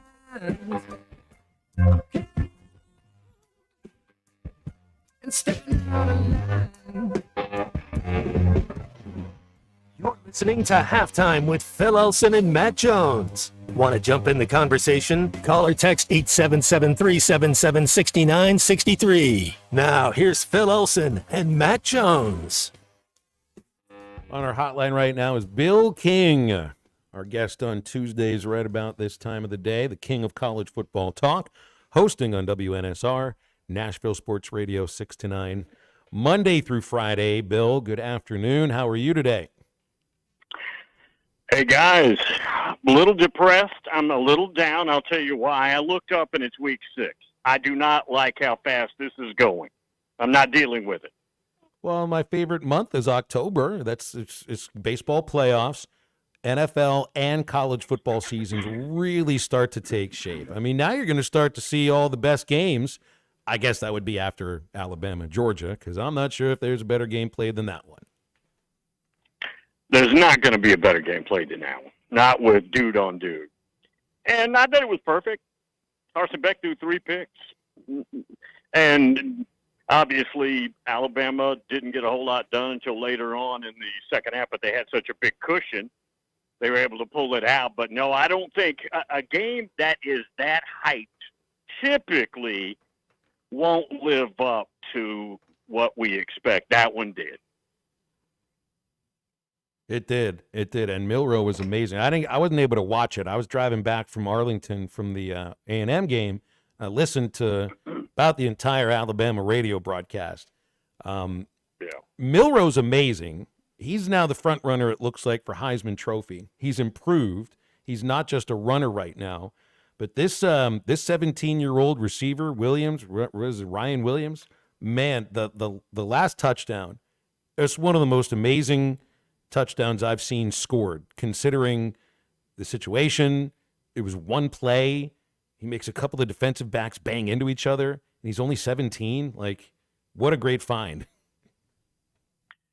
5-star out of the Mobile area, bypassed his senior year. Usually that takes a year or two just to get accustomed to the next level. He doesn't weigh 180 pounds, and he's the best star on the field, right, other than his quarterback. The 2 best receivers in college football are true freshmen. That would be Ryan Williams, Alabama, and then Jeremiah Smith, Ohio State. Completely different body types. Jeremiah Smith is built like a 7-year NFL veteran receiver. He's 6'4", 230. And he goes up and gets the ball with one hand. You can't cover him with any type of body. You can't run with him with a bigger body. And he's a total mismatch. The 2 best receivers in America are true freshmen. Well, and speaking of, a team with a really good receiver, number 9 Missouri going to College Station to take on 25 A&M. I'm kind of looking at Missouri's schedule, Bill. This is a big game for them as they got on the schedule, as they, UMass, Auburn, then Alabama, bye week, Oklahoma, this is it. I mean, Missouri wins this game. They find a way to split Alabama, Oklahoma, whatever. They're in the playoff 12. They could be. They're not as good as I thought they would be this year, and I watched Vanderbilt outplay them. Not scoreboard doesn't say this, but I sat and watched almost every inch of that game. I don't think they're as good as I thought. Luther Burden is who you're talking about. He is a spectacular, talented receiver. We have known this. He was a big 5-star recruit as well from a couple of years ago. But you guys saw it. A&M's a very fundamentally well-coached football team. They may not be as explosive as they'd like to be and how they'll probably be into the future, but they've got good athletes, and that'll be a tough game for Missouri. But they take care of the ball. I mean, they just don't turn it over, and that's how Arkansas beat Auburn, was through turnovers, but that's a team in the Tigers that just cannot hold on to the ball. And right now, that's the main issue for Arkansas, Bill, and it seems like it stems more than anything from an offensive line that is really struggling to protect Taylon Green. And, hey, struggled against the defensive line for A&M, and that's a really good defensive line, but Tennessee's D-line is better, aren't they? They're literally, guys, 15 deep across. They had a guy make a play in the backfield in the Oklahoma game, and I do this. I've done this all my life, right? They had a guy, a defensive lineman from New Jersey, 6'6", 280. I forgot about it. I had to look him up. This kid was getting snaps in that ball game, incredibly deep. I can't imagine being deeper than them, and they bring them in waves. They really haven't been competed with yet. Now, Oklahoma had some chances to turn the ball over, but tell you what, I look at this from an Arkansas point of view. This is a marvelous opportunity for them. And Tennessee's road record historically, certainly in recent memory, isn't all that good. A couple of breaks here or there in Arkansas very much could be in this ball game to have a chance. Bill, there's another game I want to talk to you about, SMU at Louisville. Are you buying the Fighting Rhett Lashleys? I mean, he's got them going, changing conferences. Is he a young, and he's from that Gus Malzahn coaching tree. Is he somebody that could get one of these big-time jobs in the next couple of years? I don't know that his time is yet. And early on, they kind of struggled, but they're playing well now, is your point, and I agree with you. Louisville is a incredibly well-coached team. I would think it's going to be hard for SMU to go up in there and win. I think it's going to be a lot of points scored in that game, and I think that's probably the reason why I would pick Louisville. But no, that's a good program. We've talked about it. They're incredibly well-funded. They've got lots of money behind them. They're not going to get paid by the ACC for years just to be in that league, and the future is bright there, I would think. What do you think of Lashley as a coach, and maybe in terms of SMU's ability to keep him there now that they're in a bigger league and all the money that you're talking about? Well, it depends on what opportunities out there. That's a good job. It's lots of money. Expectations are not overwhelming. Their expectations are very average.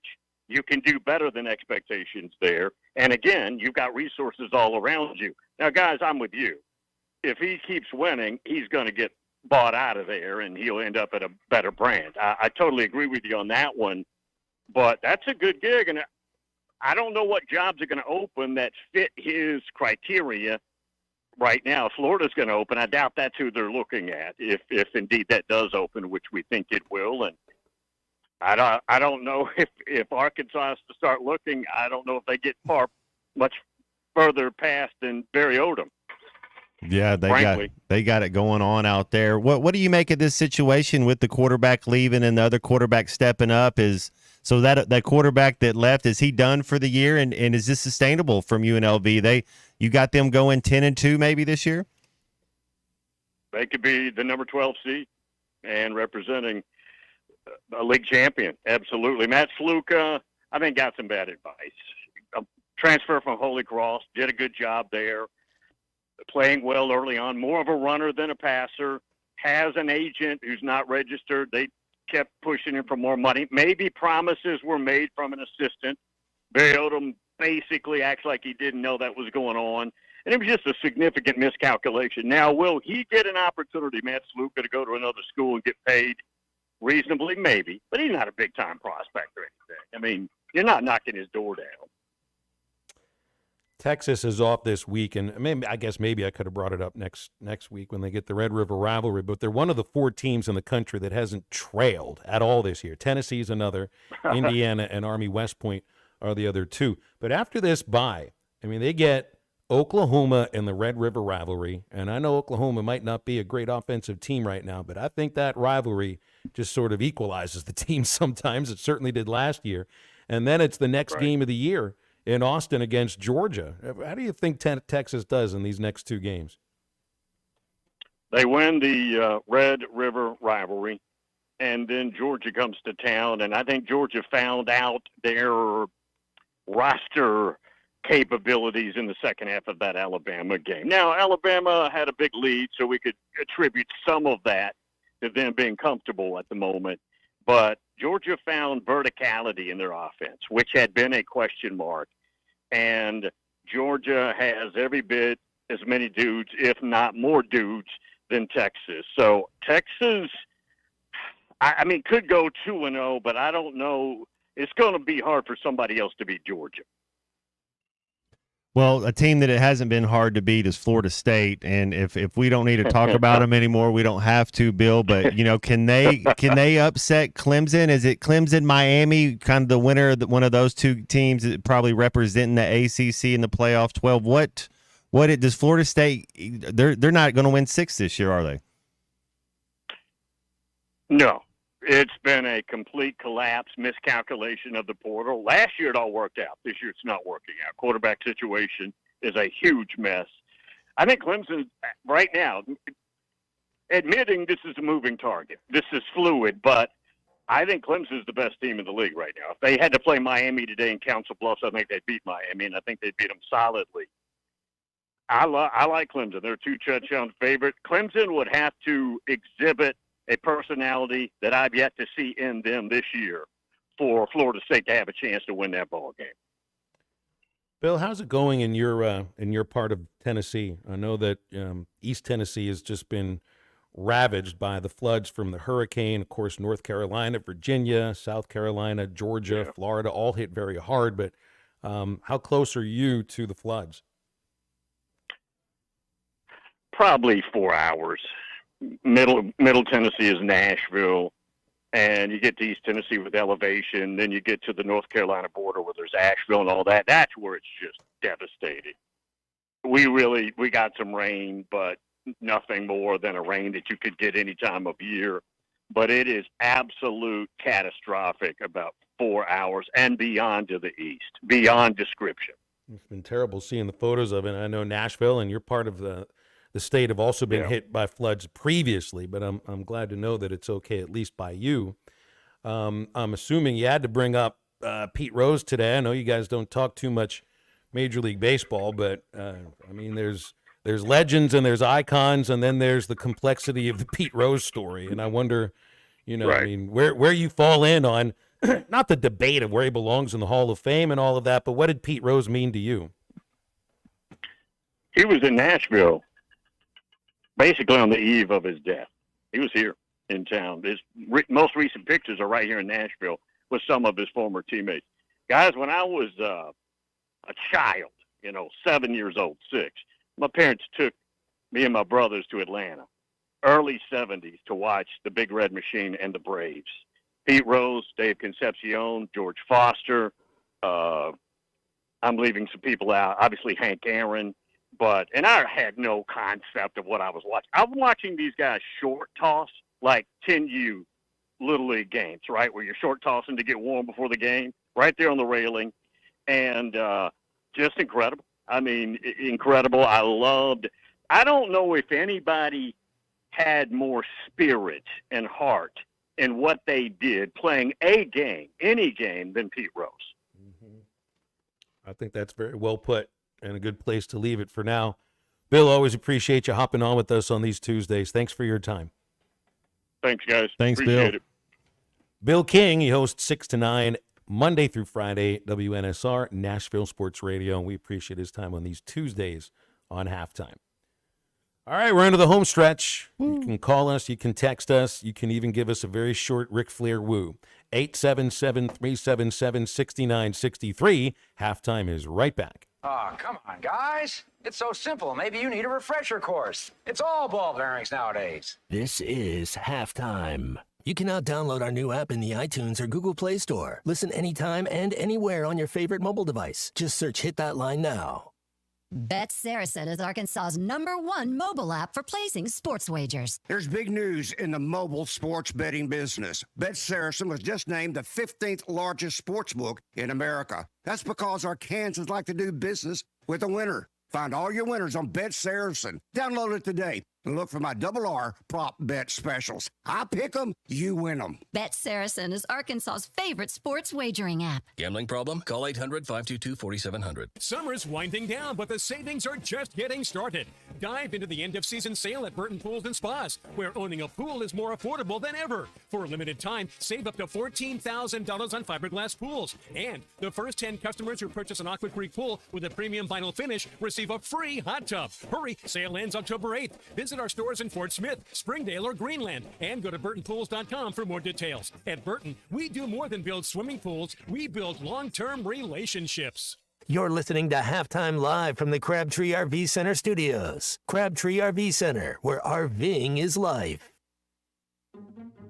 At AOG, our main goal is to deliver reliable energy to your home safely. And keeping our team members, customers, and community safe starts with awareness. Natural gas has a distinctive, strong odor, often compared to rotten eggs or sulfur. If you smell gas, leave your home immediately. Go to a safe location and call 911 in addition to AOG. Remember, if you smell gas, act fast and always call 811 before you dig. To learn more about natural gas safety, visit AOGC.com. AOG, energy for life.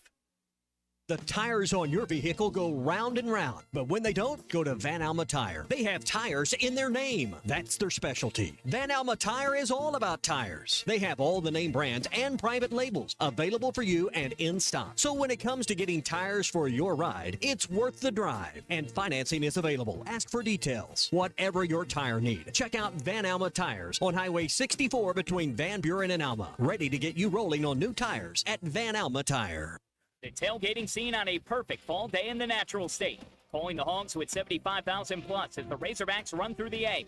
And all the things you love about football game days are near. Football season tickets are now on sale for marquee matchups against Tennessee, LSU, Ole Miss, and longtime rival and new SEC foe, Texas. Slant, caught, touchdown, Arkansas. Experience game day on the Hill and secure your seat and tailgating space by visiting ArkansasRazorbacks.com or by calling the Hogs at 800-982-HOGS. Man, I wish I knew you were here. We hear that every day at InStock Parts, located off Highway 45 across from the cold storage in Fort Smith. Are you a maintenance technician, landscaper, farmer, or a do-it-yourselfer in need of bearings, belts, or roller chain? Or safety supplies like gloves, safety glasses, or earplugs? Maybe you need drill bits, tap and die sets, lubricants, or even a gas-powered pump or generator. Don't waste your time driving around. Stop by InStock Parts, your industrial parts resource, or check them out online at InStockParts.com. InStock Parts. Hey, it's Ty Richardson. We're live at First Financial Mortgage. My friend Ethan Adamson. Ethan, I got a good recommendation from a friend. You go to your Google reviews right now, you guys are at 4.9 for First Financial Mortgage. Yeah, we've got the most Google reviews by any lending company in the River Valley by more than double. We really pride ourselves on those Google reviews, try to make everyone's experience really well, and that way they'll refer us to other people. Call 479-782-9300 to reach us any day, 8 to 5. FFB1.com. First Financial Mortgage, in the business of you.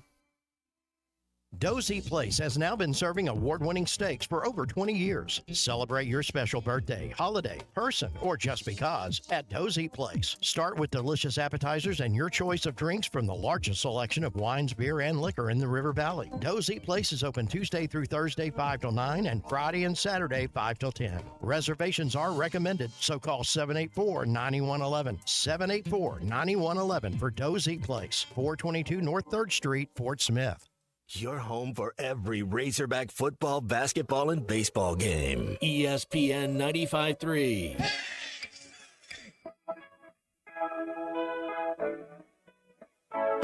Oh, Dad, what you know about Jelly? Are we talking toast and melons? Or Benji and Hines Ellie? Oh, Jelly, between the stars and Machiavelli. Creative, he could always look to nature. Welcome back to Halftime with Phil Elson and Matt Jones. Got a question or comment for the guys? Call or text 877-377-6963. Let's get back to the show with the voice of Arkansas Razorback baseball, Phil Elson, and Razorback football legend Matt Jones. I didn't realize he was doing it, but it makes sense because practice has started, and we're a little more than a month away from the beginning of the regular college basketball season. But hey, you've got a warm-up tour to Hot Springs and Pine Bluff coming up. You get some exhibitions with Kansas and TCU. So John Calipari had a press conference today, and here's one thing that surprised him since arriving in Fayetteville. There was some sort of, I was up on the square next to Chin and Cheers, and I was sitting on a bench, and this animal with a long tail came walking up behind me. And I'm like, what the hell is that? I didn't know what it was, but then it scurried off. but it was about that big, and the tail was like, so somebody could tell me. I said, I don't know what it was. I'm just happy it ran the other way. It didn't attack me. It's an interesting thing that would catch you by surprise, I guess, but an animal with a tail in the town square. And I think Cal really likes Cheers in Fayetteville, because I know he's gone there quite a few times. That's where I bumped into him, on the same, right by the steps of where this encounter with the animal occurred. He's not talking about me. I don't have a long tail, thank goodness. Basketball is approaching here, Matt. Cal's doing press conferences, and I know there's one thing that you're worried about. If Arkansas does not defeat Tennessee, that many in the fan base will just move on to basketball. Man, you got a bye week after Tennessee. What a chance to rejuvenate this fan base and shock the world if you find a way. And I don't mean play within a one-score game, but I mean you find a way to beat Tennessee. And I think if you can win the turnover battle 3-0, like A&M kind of did to us a little bit, if we can play a clean game, you're just going to have to play your A game. If you're going to beat Tennessee, you got to play your A game, both sides of the ball. That's just what, and you got special teams have to be special. Yamaleava's completed 69% of his passes, just 2 interceptions. They don't turn it over all that much. 3 interceptions thrown by Tennessee. I think they've all been when the game's been out of hand. Just 2 fumbles. It's funny, I was reading a transcript of Josh Heupel's press conference yesterday, and he said Arkansas is good at taking the ball away. And it hit me. It was like, all right, well, I guess he's watched the Auburn game and not much else, because that's the only game in where he really created some turnovers, 5 of them. And, I mean, Arkansas deserves all the credit for it, but Auburn's got something to do with that too. It's like, by now you are what you are. You got to find a way. Like, I mean, the turnovers for Arkansas are such a major issue. It's not just one turnover.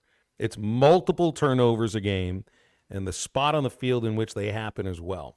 Now let's play Sunshine Pump for a moment here. How does the script happen to where Arkansas does do like what Kentucky did to Ole Miss, which, by the way, was in Ole Miss's stadium? It's going to probably take some turnovers at the right spot. I mean, like inside Tennessee's 20, and capitalizing upon that. And I think it would be a little bit difficult to expect Arkansas to go on routinely lengthy drives against the Tennessee defense when they did struggle to do the same thing against Texas A&M. They got to be opportunistic defensively. If you can create a turnover on their side of the field, man, I hope that happens a couple of times. Then you got to turn those into 6 points.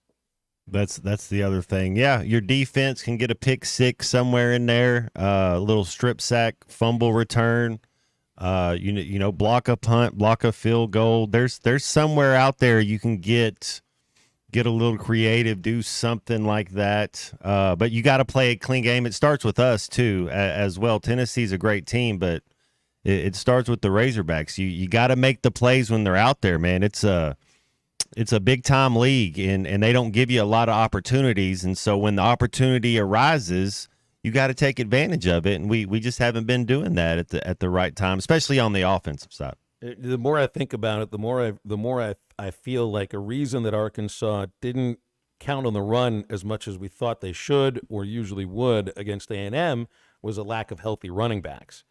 But it sounds like everybody's back this weekend. And Dubinion is he's healthy now and unsuspended, so I would assume he may get out there. But again, he hasn't really played at all since the first game of the year. I do think, Matt, like as you're facing tougher teams, it is okay to play a game in which you can allow your defense to keep you in it, muck it up for a while, try to play field position. Because does this have to be a shootout? Like, I know we've been expecting, saying, Arkansas is going to get in a shootout with one of these top-ranked teams sooner or later, something in the high 30s, something into the 40s. But it does feel right now like with the pass protection problems, getting into the high 30s or the 40s against SEC teams is going to be difficult to do. But I think the defense can keep them in games for a while, in which maybe at that point you can be okay with playing field position football. I think Devin Bale's a good kicker. You got good coverage downfield. I mean, that to me, the turnovers and the idea that Texas A&M completely won the field position battle. I think their punter was the MVP this past Saturday. Like, that's the kind of game I feel like Arkansas, I don't know if they built the team to play that style, but against Tennessee, Texas, Ole Miss, if you can slow them down at all, man, you got to find a way to do that. I think defensively they can slow them down. Yeah, be opportunistic. Got to get off the field on third down a little bit. I like their running back, Sampson, and the way Bill King, when he talked about their defensive line or their front, about their depth, I asked him about their running back 4 weeks ago, and he said, "Oh, he's just one of many they have in the stable." So they're going to come at you. I mean, your stamina is going to have to be up. They're coming off a bye week. Maybe when you come off a bye week a little bit, I don't know who is their next game. Could they be looking ahead? It's Florida, Alabama next. You never know. They're kids still, so maybe you could get lucky. And honestly, a game like this at home, as long as you can keep it a one-score game, they'll feel the tension, they'll feel the stress. So just don't let it get away from you. And you never know, you might catch them sleeping early. Well, and you keep your fans involved. Keep them in the stadium right. and involved. That's the atmosphere. Shouting. Yeah. Yeah, Chris in Springdale already said that every time Tennessee touches the ball, he's going to continue screaming and he's not going to stop. Here's Sam Pittman on Tennessee's top running back, Dylan Sampson. He's bad to the bone. He's a good player. I mean, he's really good. Can make you miss, can run over you. I mean, he's a good player, can catch. I like him a lot. He's a really good player. And then, they use the other one, Bishop, too. But he's really good. He's a really good player. 112 yards per game, 6.5 yards per carry, and 10 touchdowns. Leads the SEC in rushing. Leads the SEC in rushing touchdowns. And, yeah, they got Deshaun Bishop, too, who's averaging 72 yards a game as the backup. And an offensive line that has kind of they have been together a bit for the last 4 years. They got one player who's a starter for the first time, but like this Cooper Mays that Pittman recruited to Georgia or tried to recruit to Georgia, he may be the best center in the country. So it is a step up. It is a major step up from a very good A&M team to an even better Tennessee team. But like you're saying, I mean, you never know with college football. You never know inside a stadium at night. If you keep your fans in it and you get, things go your way and a certain bounce goes your way. And like you're saying, Matt, they're college kids, so you never know. You can see, I mean, I'm trying to build this narrative that it can happen. A lot of people don't believe it. But I didn't think Kentucky would go into Ole Miss and pull off that upset either. You got to be physical, got to play defense, and that's what this Razorback team can do. I think if you're going to beat Tennessee, it's not going to be a shootout. I think you're going to have to hold Tennessee to a touchdown a quarter, maybe even better. But 28 would be, man, if you can hold them to 28, I think that gives you a chance. And I think our offense is close. I think we left a couple plays out there. We can do some other things, and I like our personnel. I like some of our guys.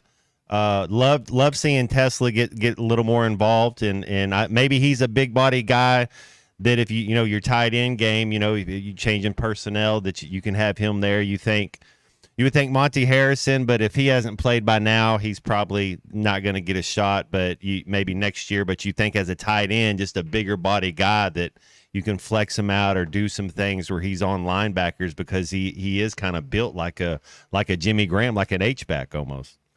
Well, and he didn't dress against A&M. I don't know where the injury is, but he was out. So I thought he might have been a little more involved by now, but since he was hurt last week, he didn't play, and we're still awaiting to find out. The availability report will come out tomorrow. I don't expect Poshka to be available. I think they really miss him in the run game. Sounds like Jalen Braxton still might not be available, but Hudson Clark is. Harrison, yes, you wonder about that. And I'm also wondering about whether or not Luke Hasz is on the availability report tomorrow, because something's not right. Something is not right with Hasz. You saw it after his touchdown against Oklahoma State. He ran off the field holding his lower back and his right side. And after the last catch he had against A&M, you saw the same thing. So, I mean, that's a guy that may need the upcoming bye week more so than anybody else. Because, man, that is – like, if you're looking for the second best receiver on the team, it's him. It's Luke Hasz. Heck, he may be the best receiver on the team. It's just he plays tight end, and, you know, we keep wondering, how are you getting him more involved in everything? And I know some of it has to do with the pass protection, breaking down when plays that he's been the primary receiver. But also another thing that Pittman had hit on yesterday, Matt, is potentially the idea of all the blocking he's had to do in the run game. And he'd even said that these big defensive linemen the last 2 weeks of the SEC have worn down his guys a little bit. And I think maybe more than anybody, it's gotten to Hasz. Yeah, you know, freshman, he's still kind of a freshman. I mean, he went through it last year, played 4 games. He still hadn't played a full season, not healthy. It's no fun not being healthy. These guys are so good, and when the other guy is healthy, they make it tough on you. But yeah, there's no denying his talent. It just one of your bullets in your chambers isn't really firing like it should, and it's you kind of need all of them when you're at Arkansas. And that was one of the biggest and most powerful bullets that Arkansas has as well. By the way, Arkansas is now a 13.5-point underdog, plus 400 on the money line on Bet Saracen. If you want to put a little wager on your favorite sporting event, Bet Saracen's on your Apple iPhone. Just download from the App Store. Android users, go to Google Play and any web browser as well, BetSaracen.com. Back in just a moment. We'll wrap up halftime after this. This is halftime. The best selection of RVs is now even better at Wheels RV in Springdale. Wheels RV has added Brinkley RVs to the already loaded lineup of Grand Design and Forest River products. See the Brinkley Model Z, the latest innovation in luxury fifth wheels. And like always, every new RV comes with a lifetime warranty, so you can camp with confidence. So stop in and find out why Wheels has been voted best RV dealer year after year. Wheels RV, 5 miles west of exit 72 off of I-49 in Springdale. Seek, explore, discover with Wheels RV. The Wave Rural Connect Shoal Creek Zone is open. Fast fiber internet, TV, and home phone available. This covers Midway, New Blaine, Scranton, Delaware, and other areas. Even if this isn't your zone, check your address. We might be available for you. Get your whole home solution. Internet, TV, and phone from a local provider. Go to signup.waveruralconnect.com or call 1-833-492-8372. Arkansas Valley Electric and Wave Rural Connect, changing the communities we serve. Colorworks Paint and Body in Barling offers professional automotive painting, bodywork, and fabrication that is unsurpassed in talent and dedication. Owner Andy Harrod uses the latest in collision repair technology to ensure all damage is addressed, whether it's visible or hidden, and works with all insurance companies. Andy and his crew have the experience and commitment to give you complete trust in the repair of your vehicle, no matter the size of the job. Colorworks is located at 1206 Fort Street in Barling, across from Dollar General, and is on Facebook, where you can check out their work.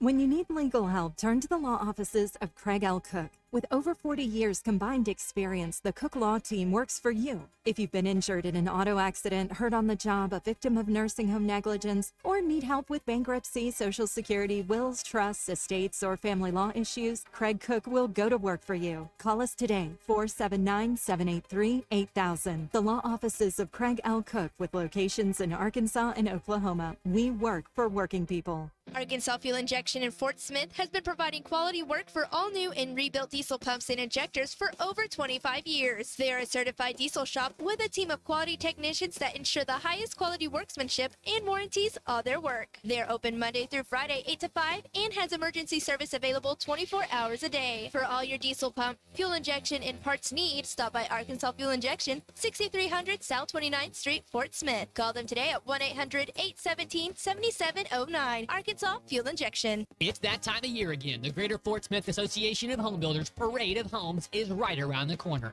For 2 weekends, October 4th through the 6th and October 11th through the 13th, you can tour stunning homes featuring innovative designs and cutting-edge craftsmanship from noon to 5.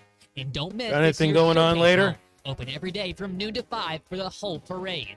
For the Parade of Homes map, a list of sponsors, and this year's online digital magazine with the details for each home, go to FortSmithHomebuilders.com. Have you tried the TGI Friday weekday deals? On Monday, they have 50-cent wings, traditional or boneless, 10-piece minimum. Tuesday, cheeseburgers and fries with a fountain drink for $10. On Wednesday, Cajun shrimp and chicken pasta for only $12. On Thursday, enjoy a half a rack of ribs for only $12. Stop by and check out the weekday deals at TGI Fridays, I-540 at Rogers Avenue in Fort Smith. In here, it's always Friday. Are you tired of the overcrowded fitness centers? Would you like a fitness option where you can actually work out? Then let's hang out. The Hangout is Fort Smith's newest fitness facility. It has an 8,000 square foot gym, indoor tennis, pickleball, and basketball with more sports coming soon. The Hangout offers group and individual training in the gym and boasts 3 active tennis pros to help you grow your game. Stop in today at 5400 Gary Street or thehangoutfs.com for more information. Be a part of something different. Fitness, sports, and more. Let's hang out. Your home for every Razorback football, basketball, and baseball game. ESPN 95.3.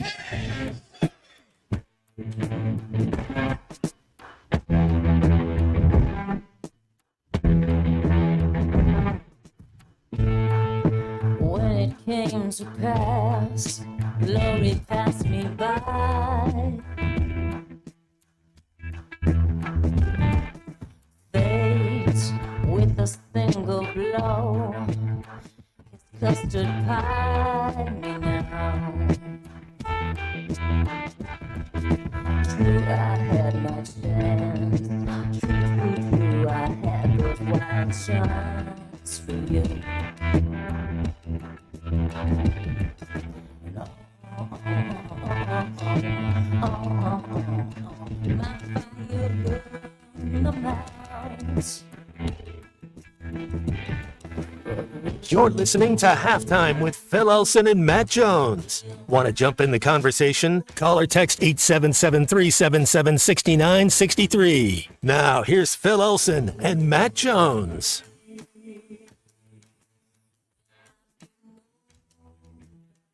I've seen a lot of people, even Pete Rose as well, recently saying about the, how involved gambling is and sports betting is in sports now, to the point where it's just the irony of the idea that you can place a wager on a Reds game at the Reds ballpark legally, which, by the way, is the very same sports book where Brad Bohannon's coaching career came to an end. Very same place. That means that supposedly Rose's banishment from baseball should end because of the coziness between sports leagues and gambling now. But that's also separate from the idea that when you dedicate your life to sports and are good enough to actually play them, then you forfeit your right to gamble on that sport. That's just how it is. It is as simple as that. That's how it was when Rose was managing the Reds, and it's how it is right now. Just ask Brad Bohannon. Just because gambling has become legal and has become intertwined with ESPN and all the leagues, and you can place legal wagers at the Reds ballpark, that does not separate the idea that what Rose did was the number one rule to not be broken in baseball. And he knew it. And I've heard pieces of him, of interviews of he's done before, even where he has admitted now that he was not a victim. Folks look at what happened with Rose here and his banishment from baseball and not being included in the Hall as something that happened to Pete Rose. No, it's something he did to himself. And he has said those exact words recently. It is the most complicated story that I know of in sports. And, it just has to bubble up to the surface on a day like today, where you'd much rather talk about what he meant to people and what he meant to the game, but you can't stop there. You just can't. I don't know of another athlete where you have this same conversation, Matt. Maybe O.J. Simpson, but that's a different thing. That's a much different thing. Yeah.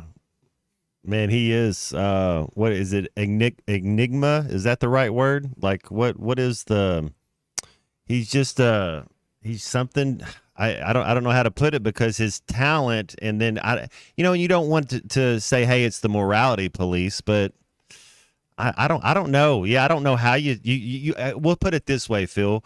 We could do a show all day tomorrow and still not cover all the topics about Pete Rose. That's right. That's how crazy it is. That's exactly right. And the other aspect of it, too, it's almost like the way that we're split politically in the country. It's like half the people think yes, half the people think no, and it's really impossible to convince somebody otherwise.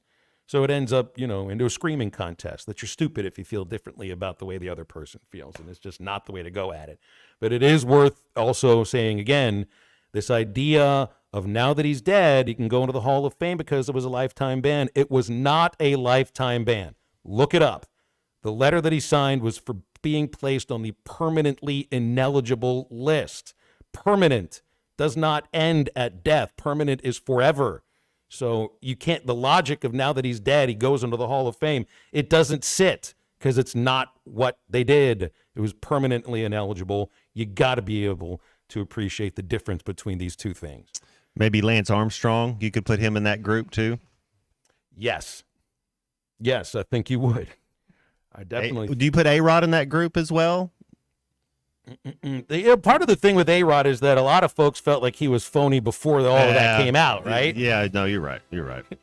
People didn't think Pete Rose was because of the way he played. I appreciate everybody's texts and calls and comments about that and Arkansas football today, and it's been a good Tuesday to be here on Halftime. Make sure you download the Eastside Liquor Halftime podcast. It's coming out shortly, and Ruskin and Zach will take you for the next few hours. For Matt Jones and for Kristen Johnston and Colton Little, I'm Phil Elson. Remember, we will see you tomorrow at the Fort Smith Convention Center for the annual food show, and that should be a lot of fun. Get up, get out, and get better.